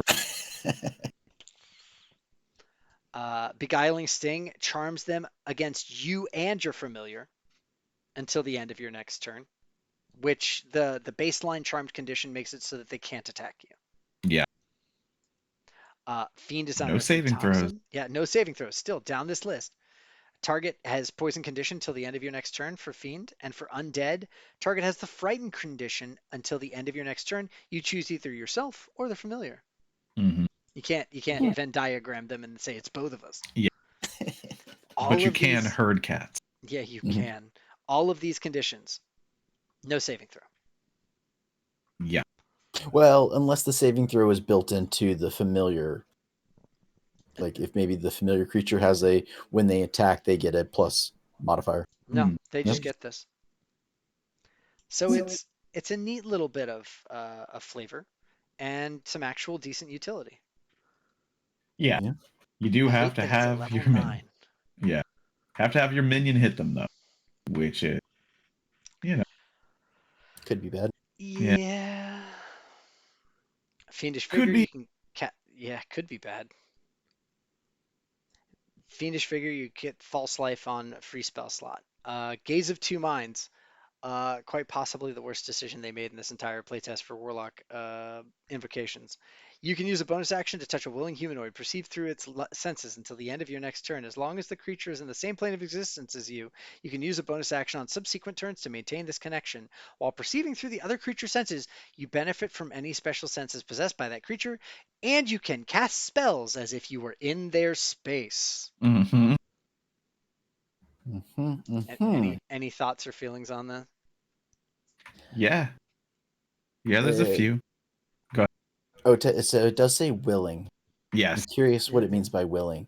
Like how, like if you are talking to somebody, can you like touch them, and like do you have to be like I They want know. to be able to see through your because you could Yeah. be like a day in your a day in your life must be amazing, slightly tap them on the shoulder, it'd be amazing to see what you go through, and they'd be like ha ha ha, laugh it off, and like they'd walk away, and They'd now be like, you're yeah, seeing and you're like, that's consent. Yeah. yeah Yeah. It's like, someone's they're like, willing. I want to take notes about this meeting, and you say yes, and they record it. Technically, you both gave consent there, but technically not true. So yeah. So if you could do something like that, and then you could just sort of spy on them. Mhm. But The real problem with this is you now have an Eldritch Blast fucking turret Conduit. that you just Yeah. say, you tap your little hireling, you say, go into that dungeon for me. Where are you going to be? I'm going to be chilling out here having a mocha. Like, do you want one when you come back out? I hope you live, by the way, because Yeah. I still need you to be able to cast. Yes. You just And if touch you your die, frontliner. Yeah. if you die, I can just it's a cantrip to bring you back. It's not a first level spell anymore. It's just a cantrip. Yep. Yeah. So yeah, but also theoretically, you cast it on your frontliner. Mm-hmm. They're attacking after every between every swing, an Eldritch Blast just comes out of nowhere. Man, range of touch is crazy when your warrior's within 5 feet of the enemy, huh? Mm-hmm. That's a question It's that I too want much. to know. Right? You can cast spells if you were in your space or the other creature's space, but that does not say you can touch someone if they're touching them. It does mean that you can thunder wave and other things, anything that emanates from you, arms of Hadar, right? Theoretically, Mage armor. the target is self, but Oh, you're but casting it from that creature's space. I don't know that count. I don't know that counts. Yeah. I don't think that's going to have an errata immediately as a sage advice going, no, it doesn't say self. That means you can cast it as if you were standing there, not as if you were them. That's I think probably there what they're going already to is say. an errata for that. Yeah. Self is only you, and it does not count Mm-hmm. as that. Yeah. Just So as that does that actually do anything? For Well, things that I guess emanate from you. range. well, Yeah. I mean, it makes it so that your Eldritch Blast goes around the corner when your fighter does. Yeah. Yeah, I guess that's true. If your fighter is if depending on how far away you are, you could theoretically stand And a big again, room away. no self blindness associated with this. Mm-hmm. Yeah. It is just you can see through your own eyes and everything and feel what's around you, and also theirs. Yeah. Yeah. Terrifying. So yeah, theoretically, you could just hide in a previous room that you've already cleared. Mm-hmm. And just And send even them if forward. even if you were blind, if you have the pact of the tome or if you have a familiar, they could stand there with you and be like, yep, no, you're good. You're still good. Oh shit, here comes someone. Slap you on the face and you're like, okay, cancel. Yeah. I don't know. It's not fun gameplay to me, and I hope they change it. I hope they don't do this because the idea of not having to play Dungeons and Dragons to play Dungeons and Dragons is just upsetting to me. Figure out a way to have an entire party of just absent players. It's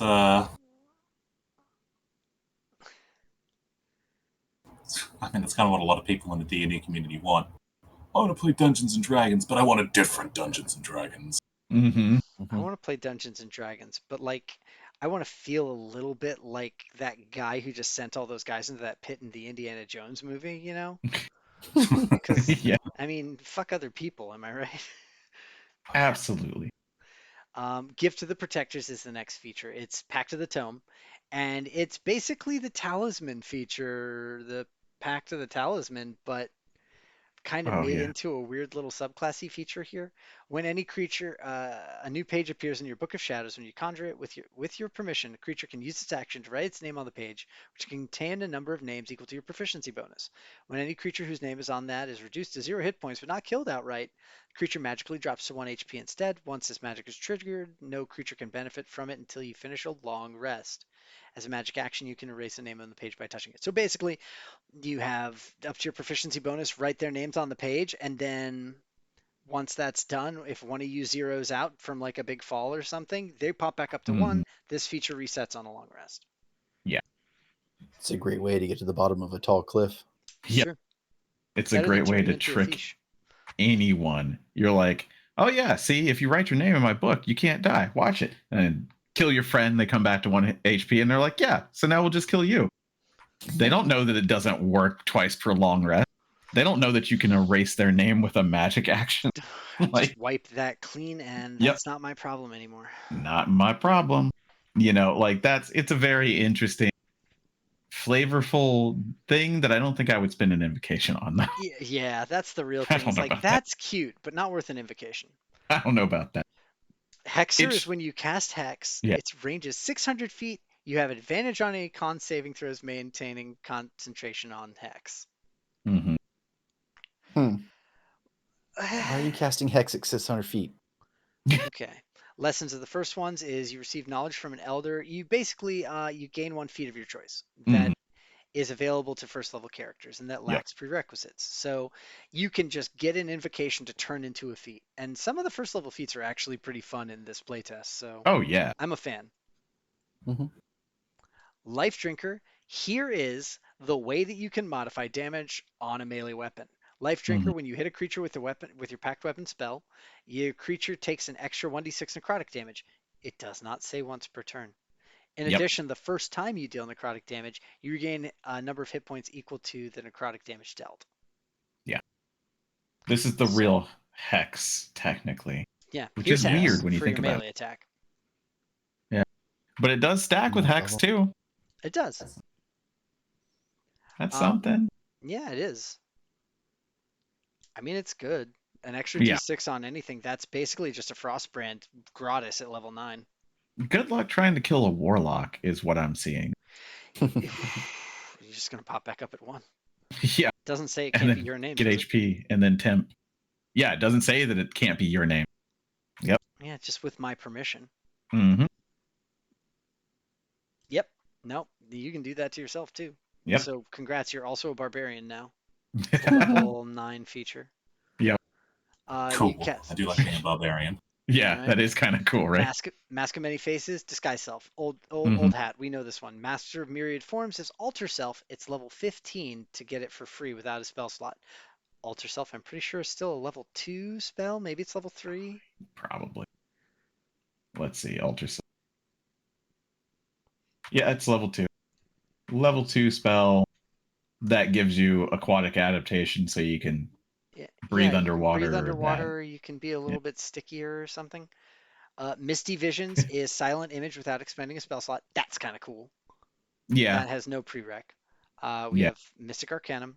We have one with Shadows, which is the 5th level. This one is always very confusing to players, so I'm going to spell it out for you.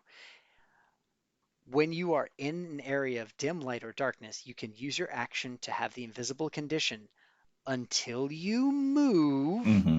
or take an action, bonus action, or reaction. This is not invisibility, the spell. This is Mhm. free to turn invisible at your whim as long as you stand still. Your Drax from Guardians of the Drax. Galaxy. I Exactly. move so slowly, I'm invisible. Mhm. Yeah, Uh, it's interesting that it says until you move or take an action, bonus action or reaction. What about force movement? Mm. It says until you move, so force Yeah. movement counts because it is Yeah, not I use guess. an action to move, which would be the prerequisite That's for true. an opportunity attack. That's true. Does teleporting count as moving? I guess it does. No, but that would usually require an action of some kind. Or someone else's action. That's what I'm saying. Someone Yeah. can teleport you. Typically, they have to see you to do it, though. Yeah, exactly. That's the thing, right? So I don't know. Like I try and think of ways to make this one useful, and I don't know, man. I mean, it's great for infiltration. Yeah. You just sit there, hold your breath. Yeah. Otherworldly Leap, yet another one. This is a 9th level warlock thing that lets you cast jump at will. Woo! Who's Jump! doing that? I want to have a conversation.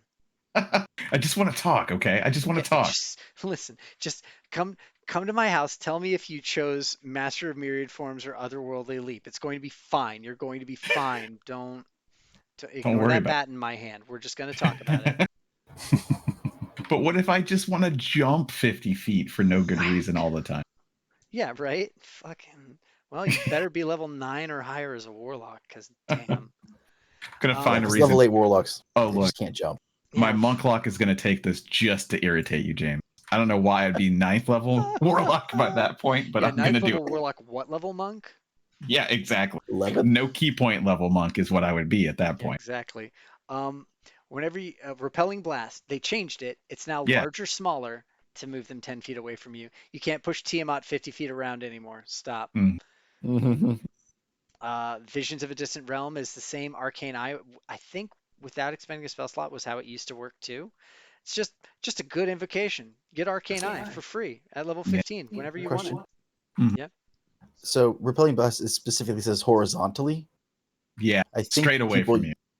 people used to combine it with something called like Crusher, and they could bounce them like vertically, Yeah. and then could hit them because it's like a force. Eldritch Blast is force. Anytime you hit someone with force damage, you send them away.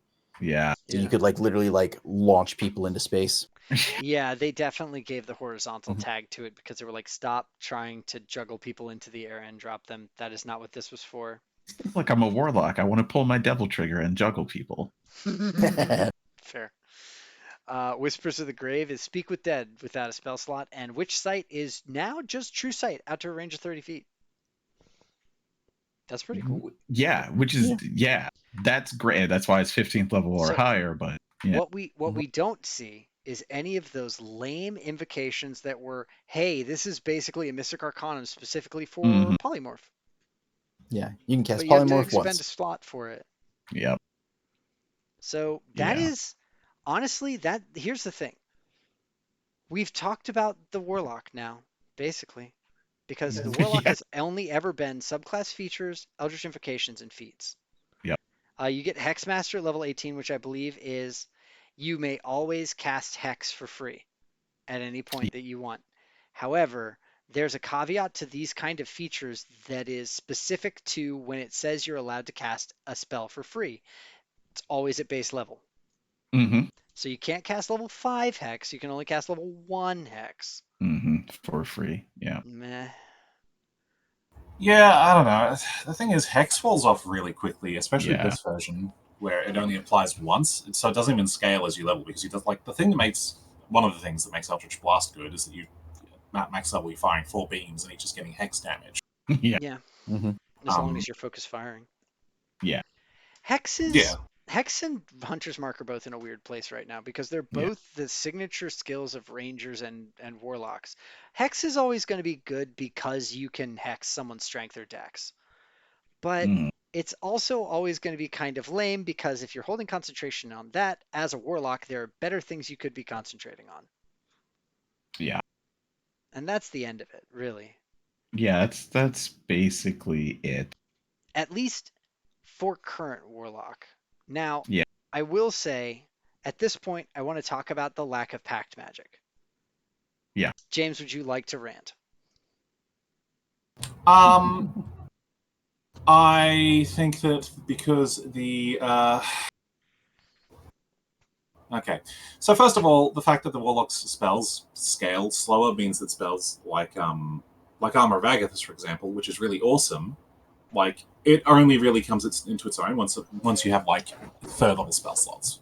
Like first level Armor of Agathis doesn't do a lot of damage, doesn't give you many bonus hit points. Second level 10, yeah, but it's probably only once you get to third level 15 hit points, it's going to last you a couple of hits, and that's a reliable 30 damage to whoever hits you.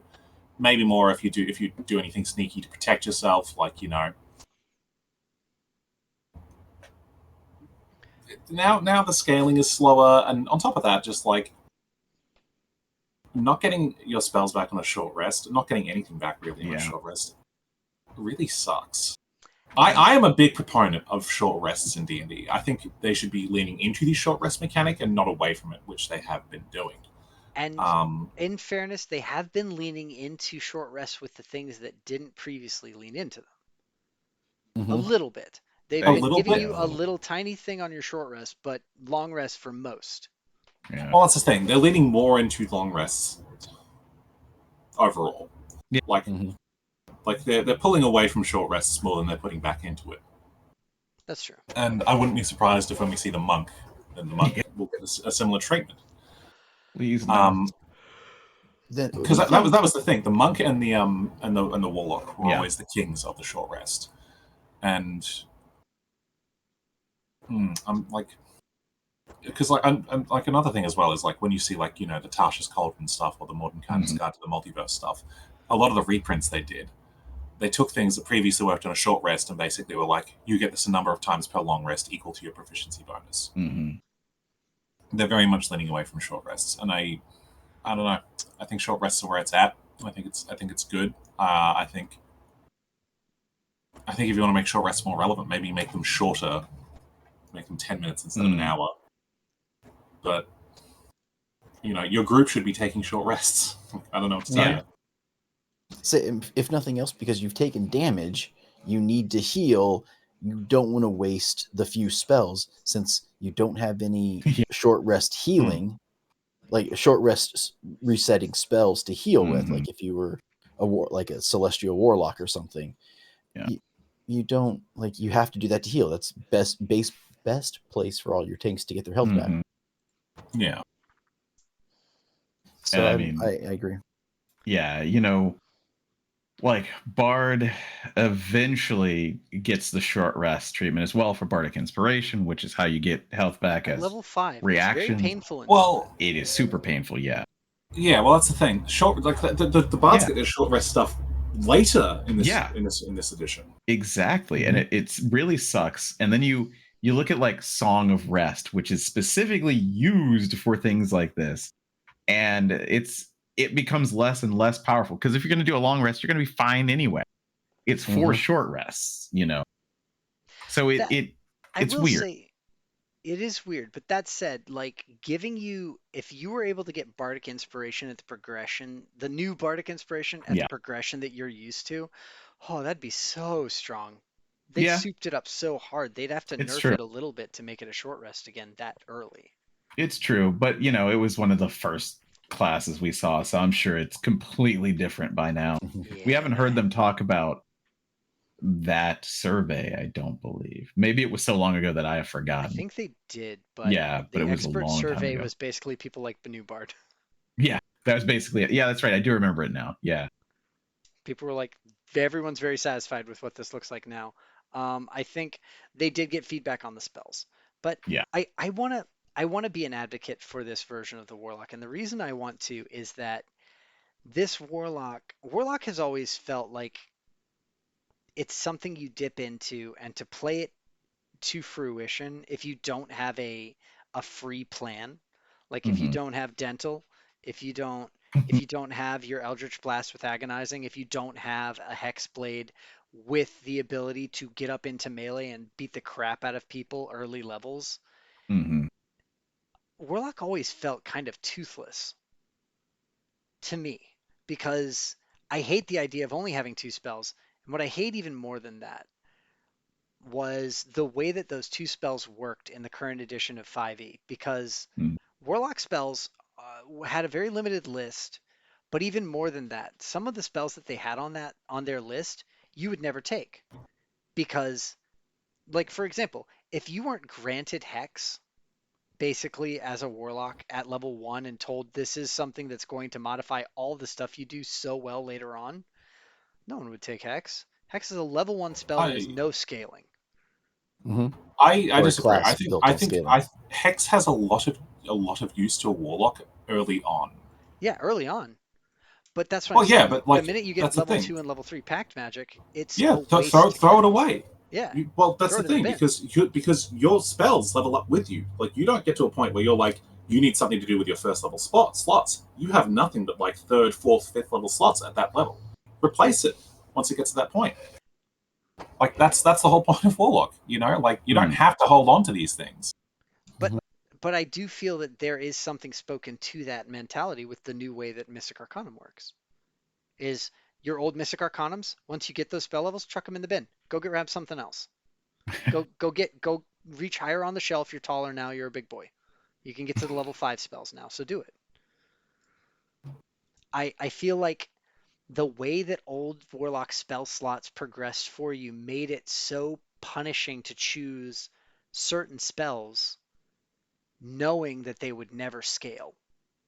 And yet you were expected to be okay with that limitation throughout the entirety of Warlock. And then once you hit 5, why would you ever cast anything but a level 5 spell? Or a spell that can upcast to 5? Taking anything else? Taking Polymorph? Genuinely worse. Because it's a level 4 spell and it doesn't scale. So you mean to cast a Hex? So when you can cast 5th level spells, you're saying casting a Hex before you start casting Eldritch Blast? No, I'm saying at least not to do that. Yeah, never. Don't do it, because you're using one of your level 5 spells to cast a level 1 spell in that instance. And I think James and I agree on that. Hex is great at the early game, and then you chuck it in the bin. Well, that's the point of it, right? Yeah. Like, there's situations where Hex can remain useful. Like, if you're like, okay, when I was playing my Warlock, I had a character in the party who had Shield Master, and what I would do is I'd put I put Hex on someone, Hex their strength, so that when he shield bash people, they'd have disadvantage on the rolls to resist. Mhm. Like, it's good for combos like that. But mostly I was using oh shit, what's the spell called? It's Spirit can use Shroud. do. You can use Hex to infect and to lower their intelligence, and then cast Spirit Phantasm Shroud. Killer. Yeah, Spirit Shroud. Oh, that. Yeah. Which scaled, but not well. No, Spirit Shroud was fucking awesome, dude. Like the only problem, like the one thing. Okay, here's the one thing that I like Hex for. Here's how Hex scales. And this is what I did, and it's rules legal. Once you get to the point, because Hex's scaling is it's duration. Duration, yeah, increases. it's duration scaling per hour. Once you get to the point where it lasts even more than an hour, like to the 6 hour period, you cast Hex on just anything, kill it, For your and take a rest. short rest. Yeah. And that's what my warlock did. As he literally carried around like a little cage full of bugs, and before a short rest, he'd pick one out, he'd hex it, kill it. He'd be maintaining the hex. He'd take the short rest, and I'd be going into the next fight with all my spells plus hex. And like, is it fucking with the rules a little bit? Yes, but it is so flavorful. Like, I would argue you can make anything flavorful, but here's what I'll say for the way that this spell slot progression works for Warlock now.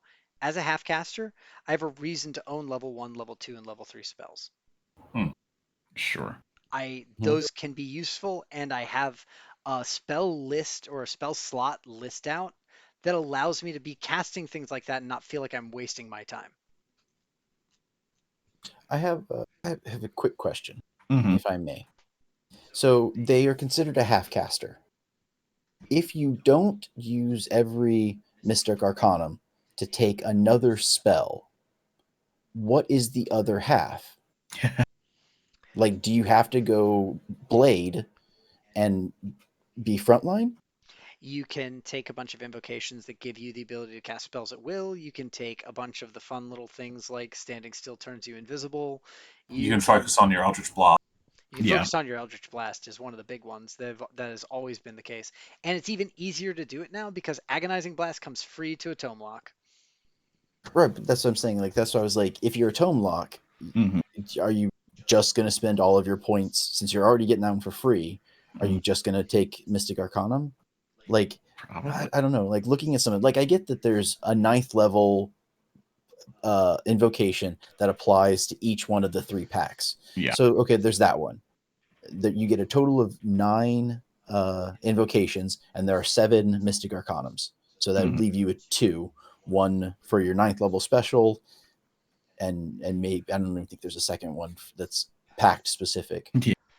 So it's like, okay, what else do you do? Like, Well, and it's very fun to remind people of this as we go through this because we've explained all the different things you can do on Warlock, and we barely even talked about the subclass, which is arguably one of the biggest features for all non-spellcasters. And Sure. Warlocks actually get a beefy subclass, unlike wizards or Mhm. sorcerers. Yeah. I mean, Yeah, we talked about up to Dark One's Blessing. Dark One's Blessing, the third level thing that you get. At 6th level, you get Dark One's Own Luck, which is when you make an ability check or saving throw, you can use this feature to add a d10 to your roll. You can do so after seeing the initial roll before you're told whether or not it succeeds. You can use this a number of times equal to your ability modifier, whichever one you chose. You regain all uses on a long rest. Much better than it used to be. And god damn, a d10 inspiration die on top of... It's crazy. It's so good. Yes. It's very good, yeah. And that stacks with everything else you can stack on it. Guidance, I believe it was like once per inspiration. short rest before, or once per long rest. It might have even been. I don't think it was ability modifier times. Yeah, let me see. Wow. So it's Fiend. Okay, it's one time per short or long rest. Yeah. So rather than having that, you just get it 5 times per long rest, which arguably I would find someone very hard pressed to argue is less than the short rest equivalent. Yeah, I mean, when you take 5 short rests in a adventuring day, Mhm. If you're doing that, you absolutely should be playing a 5e regular Warlock because you will get more out of it at that point. But Yes. I've never played in that game. Hmm. Mhm. At level 10, you get Fiendish Resilience. Channeling your preternatural resilience for fiends, you can choose one damage type other than Force. Hmm. Fuck you, everybody who took this just for Force, apparently. Yep. You can, whenever you finish a short rest or a long rest, you can gain resistance to that damage type until you choose a different one with this Hmm. feature. Two things about this. First off, this was the one way that everyone's like, this is how you get Force resistance. And so everybody funneled to it to try to make sure that they were resistant to all damage types. Yep. Mhm. So they took that away because I'm guessing they just didn't want it to be used only for that. But they Yep. made it so you can change it, which Yeah. is nice. Mhm. And I am kind of sad they took away the silvered and magical weapons Yes. get through this because that was so flavorful. It was fun to Hmm. be basically a pit demon. Yeah. Mhm. You are a monster. Enjoy. Yeah. And then 14th level is Hurl Through Hell. When you hit a creature with an attack roll, you can use this feature to instantly transport them through the lower planes. The creature disappears and hurtles through a nightmare landscape. At the end of your next turn, target returns to the space it previously occupied to the nearest unoccupied space. If the target is not a fiend, it makes a wisdom save against your spell save DC and takes 10d10 psychic damage on a fail. On a success, it takes half. Yeah. Once you use this feature, you cannot use it again until you finish a long rest, unless you expend a spell slot of 4th level when you use it again. Hmm.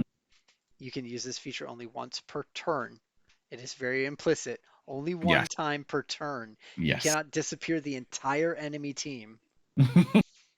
What do you mean? Why not? You That know, is way yeah. better than it used to be. Oh, And yeah. and still just as good too, because multiple times. At Yeah. this little trick feature of like spend a spell slot to get more uses of X Hmm. ability, I really did enjoy that on Tasha's Cauldron. I thought that was a very Yeah. nice welcome change. Yep.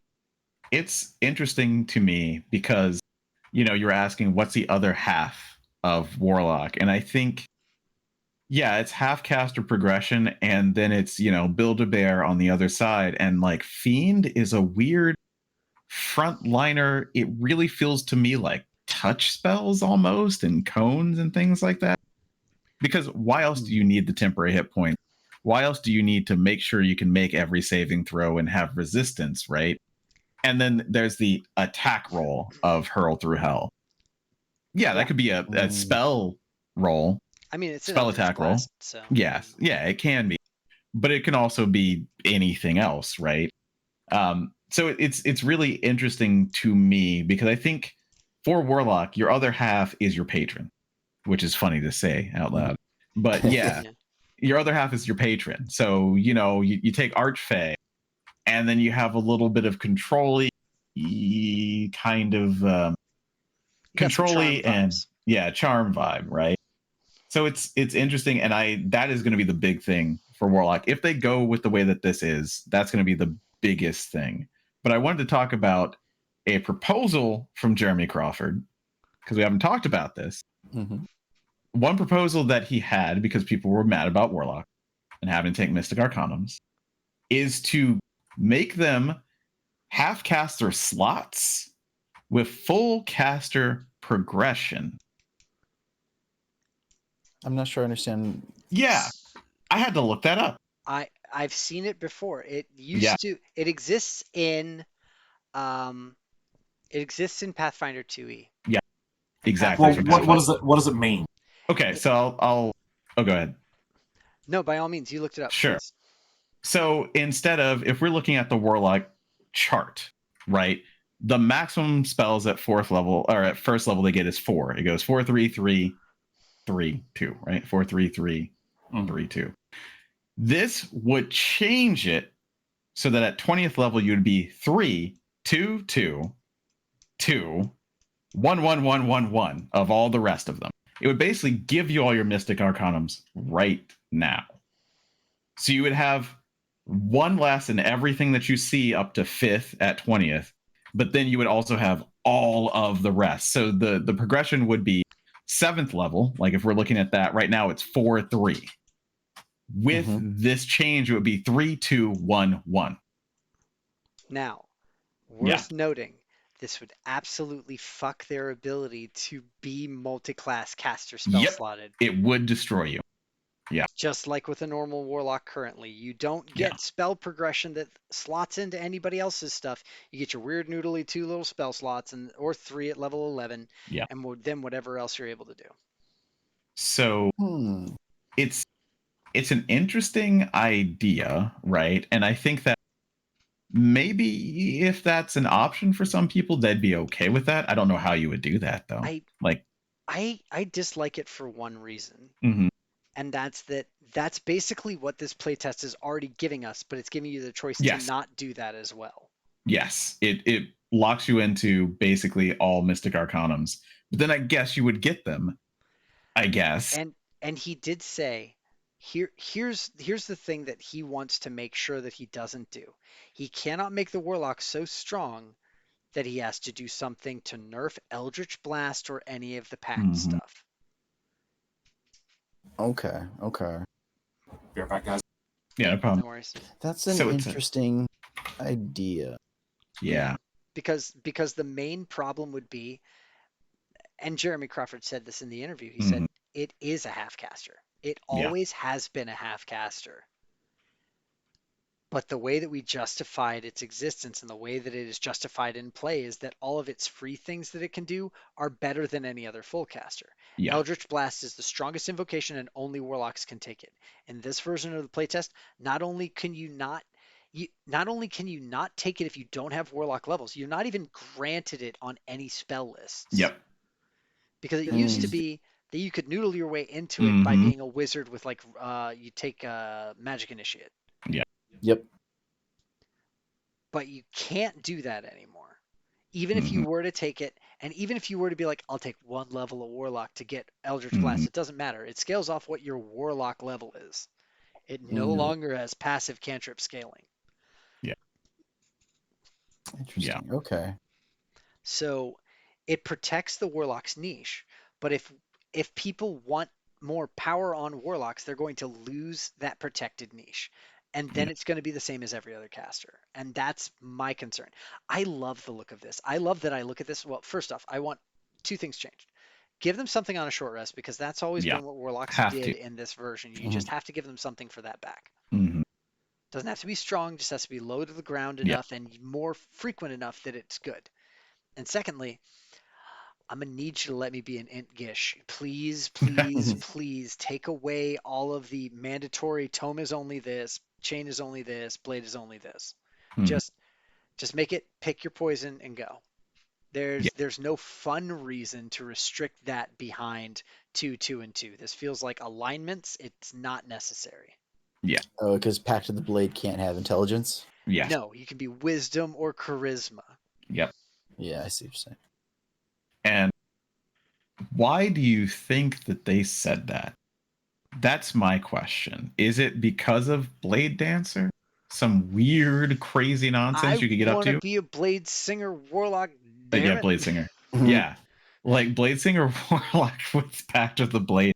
I mean, and then be a Hexblade on top of that. It's already fine because the old blade singer got Yeah. short rest progression as a Yep. wizard, as a blade singer, and then as a warlock. Those things all had synergy. Mm-hmm. Now it doesn't as much because blade singer no longer has short rest cooldown on blade song, but also it's still look. I want to be able to augment my battle power at melee. Mm-hmm. I guess I could take fighter, but warlocks sound more fun. And if I Now could look. take a few fun invocations, why not? Mhm. Look, no, it's fine. You're just stuck with being a monk lock, which is now a thing that I definitely will make at some point. Yeah, you will. It's gonna happen. I mean, that's the thing. I want to beg to anybody who sees this, if they haven't filled out their survey yet, Yeah. please don't just kibosh Warlock, say you hate it and downvote everything just because you don't like that it's different than the original one. This is a good class and it can only exist as a Warlock. Mm-hmm. If it existed as any other thing like a spell blade or whatever, it would be eating the Warlock's lunch so hard. It's true. The way that they made Pact of the Blade slot so perfectly into Fiend Patron now Mm-hmm. it shows you what it was meant to be. The Fiend Patron was always supposed to be a Pact of the Blade. It never looked as right as it does right now.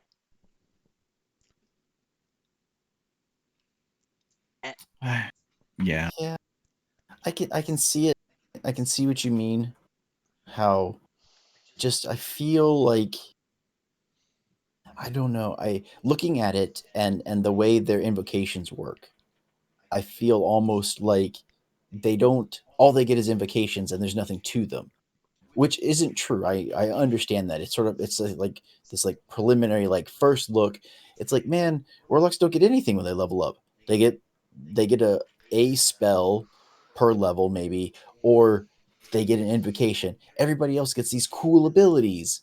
And But so it's like and I get it. That's because, well, you could pick whether you want Devil Sight or Beast Speech Mhm. as your like cool ability at level 5. Right.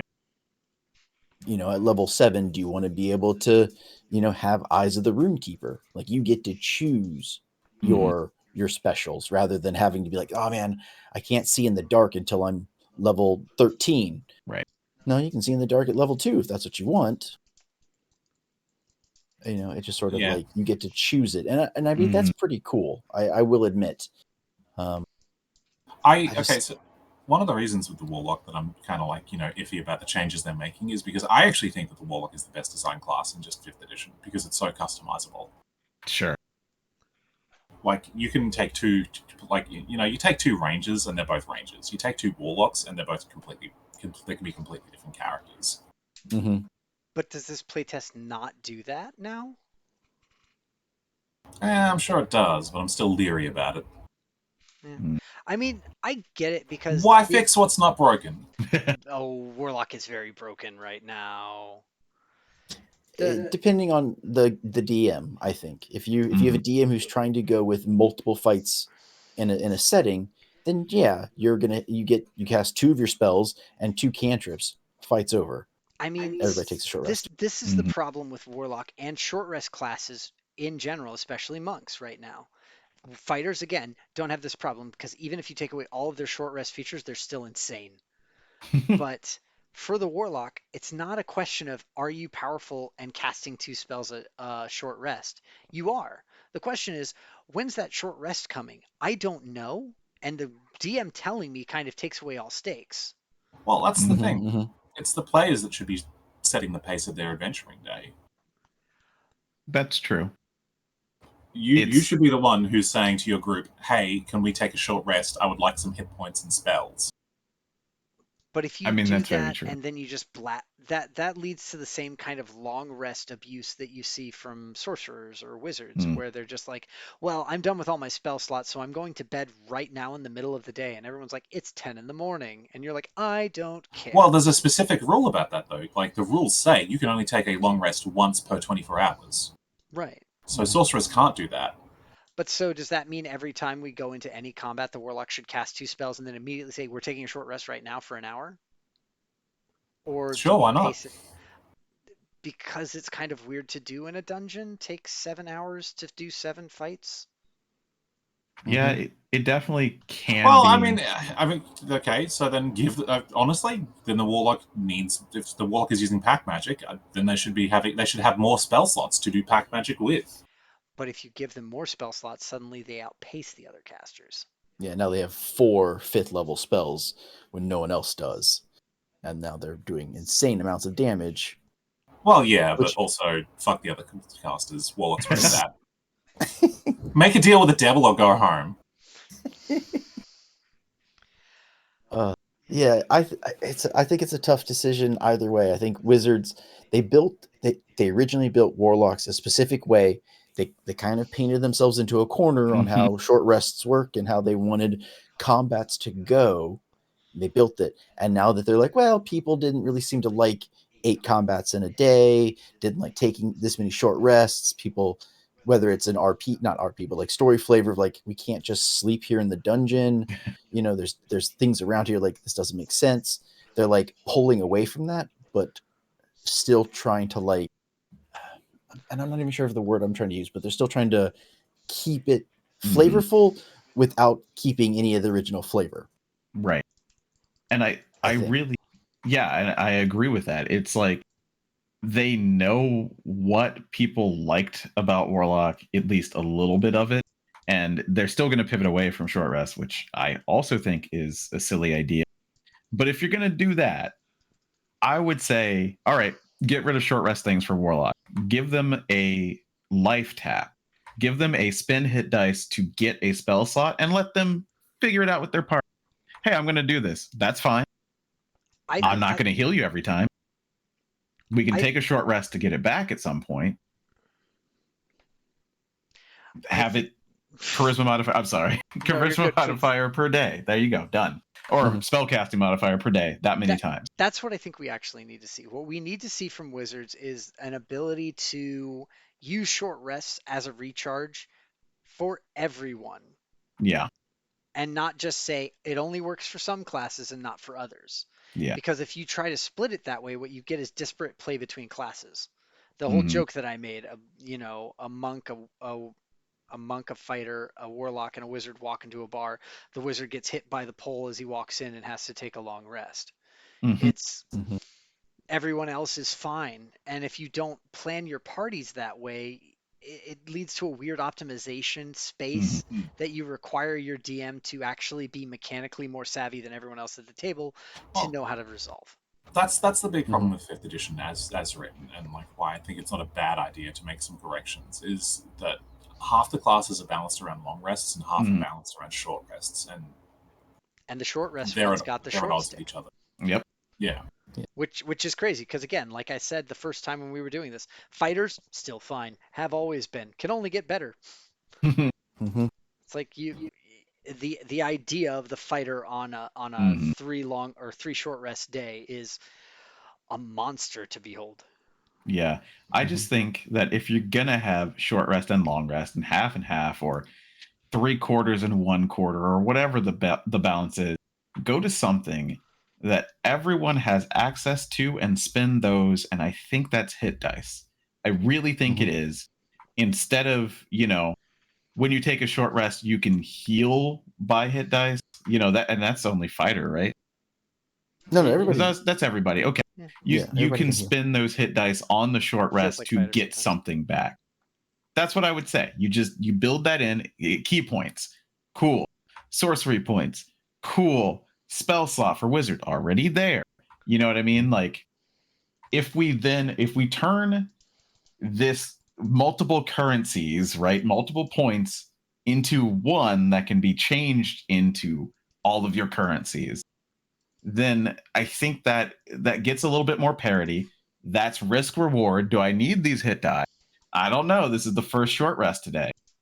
Maybe I'll go ham in that first battle, use all my hit die, and ration after that. That's my choice.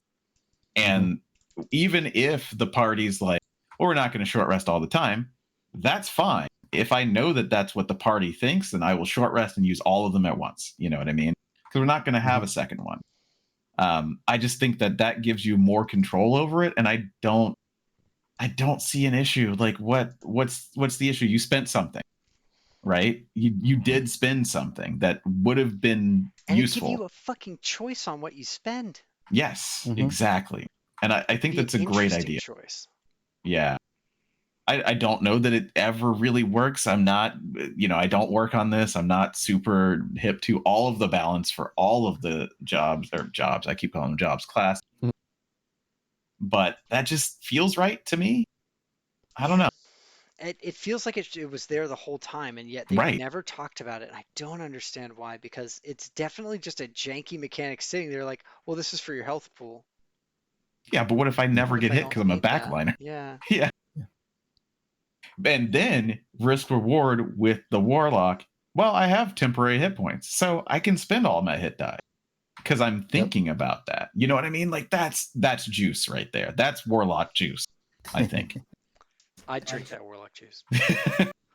Yes, definitely. I think that would be the biggest change they could make for this would be for all of 5.5 would be using hit dice for class specific things. Yeah, including health. Everybody can heal with it. Keep that part the same, but everybody can also turn, the clerics can burn hit dice to heal someone else. Yeah. I can roll one of my hit dice, and you're getting the health back. Yeah. For if you want to be a healing cleric, Straight up using Just- your vitality, Mhm. So that would be my. I don't even know how to apply it to every single person, every Right. different class, but yeah, I think everybody should get something. Yeah, and not all currencies are the same. And I think that's why there would be an exchange rate, because you start doing that for like the turn undead / divine stuff for cleric, and it starts to get crazy because they're only Mhm. ever supposed to get one. You know what I mean? One per long rest. Yeah. Yeah. So you start doing that and it starts getting crazy, but then 2 hit die per one. That's easy. That's really easy. Yeah. I don't get why that wouldn't be difficult. I don't know. Yeah.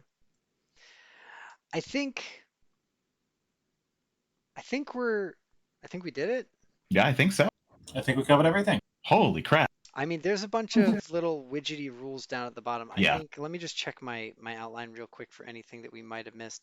Mm. Verbiage stuff, armor training rather than being proficiency. Unarmed strike is big and in there constantly.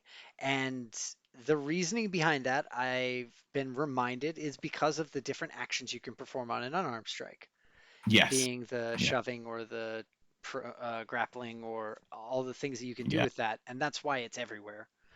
Yeah. Okay. Because most monks don't do it, but you don't need the damage with each of your unarmed strikes. You can just shove every time if you felt like and keep moving with them.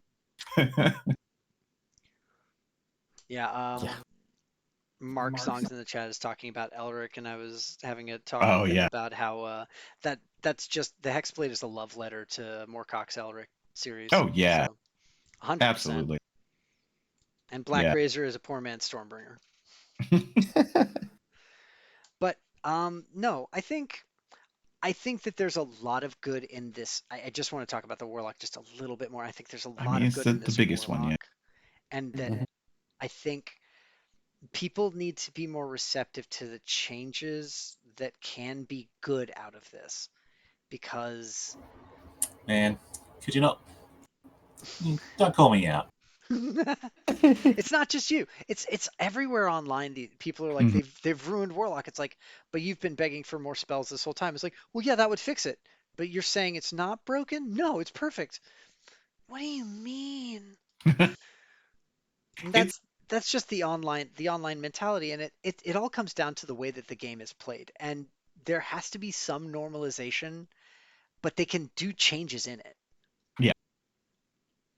I agree that moving from the short rest, that's just so intrinsically Warlock to me that I wish that there was more on There that. should at least be something. I will 100% concede. The fact that they ripped every short rest thing out of Warlock in its entirety is so strange. They really need to, at least with the packed spells, perhaps leave that packed cast that you get there, have that set to a short rest, or have something similar where it gives you a short rest spell of some kind that just makes it so that as you go into fights, you're good.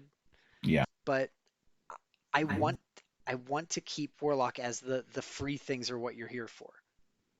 Sure. I think this is an interesting way to do it, and also make it more compatible with multi-classing, and also make it more compatible with a lot of the different design philosophies and play philosophies that seem to. 5e didn't mean to do this, but it definitely turned into a one big fight game. Yeah. That's true. Yeah, or maybe they're just completely reworking short rests. We don't know it yet. As Mark said. That's a hope. Also, that is a hope. They give everybody something they can do with short rests, and that makes it even up around the board. Yeah. And also give us Monk. We need to know what Monk does. I want to know. And yeah. Don't forget to fill out your survey, because it is out. You can go to the D&D Beyond website and fill out the playtest survey, say what you think from everything. Been doing a lot of reading, so I'm going to go fill mine out this weekend. It's coming soon to close soon, so make sure you get it in there if you want your opinion heard. So yeah, it's very important. With that, do we have any other final words? All I right. don't know. I can't think of any. Then in that case, we have been plus one shot, and this was plus one shoot the shit. We do this every other Friday. We talk about some D&D themes or just stuff that we play or any other number of things. We're just here to talk and chat. Feel free to Mm-hmm. come and hang out with us. I've been James. That's been James. That's been Charles. That's been Philip. And top three things to align on with the survey. Um, Hmm. Oh, that we want to push for? I want to push Oh. for more short rest mechanics. I want to push for giving fighter or giving warriors something more interesting to do with Mm-hmm.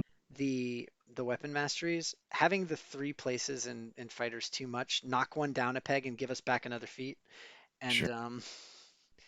I want to push for making the special things that casters get Better. interesting and something that everyone Mm-hmm. else wants. If you Yes. don't Yeah. crave warlock spells as a wizard, if you don't crave wizard spells as a Mm-hmm. sorcerer, if you don't crave sorcerer spells as a warlock, those spells aren't good enough. Yeah. Mm-hmm. Make them better. Sorcerer spells Absolutely are too agreed. low to the ground right now, and I think that wizard spells are a little too above the ceiling. Warlock, Yeah. you're perfect, just right. I love all of your class spells. Keep them. Yep. I think that I overlap with a lot of that pushing for, but I really like the decision for sorcerer right now. Yes, there's some weirdness in their spells. I don't know about the whole avatar mode or avatar trance that you go into. It can be cool. Show me what it looks like for the other subclasses. Show me what it But looks like yeah, not at 14th level, please. yeah, that too. And yeah, where's my monk? Where is it? This is not part of the survey. Just where is it? Yeah. I will find you. And I Yes, will take that playtest material from you. that's right. I can't think of anything. I mean, everything you guys have said has been great for the surveys. I'm not even I'm not Yeah. even sure. How about how long it takes to get to like 18th level and everything? Sure. What they need to do 1 to 10.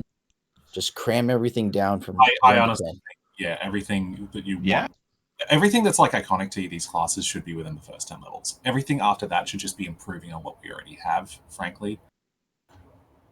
With that said, I actually do have somewhere I need to be in 10 minutes. Yep. Okay. So, All right, All Philip. good, all good. Thanks for hanging with us. no problem. Is it going Thank to you, everybody. pop the cameras if I pop out of here, or are we ending the stream? I'm going to go ahead and end the stream. We're actually going to hop out without doing a pass at this point because I don't have it up on this computer. So apologies. But I hope everybody has a good night. And I hope to see you all again very soon to chat more. Um, talk to everybody later. Bye. Bye. Bye.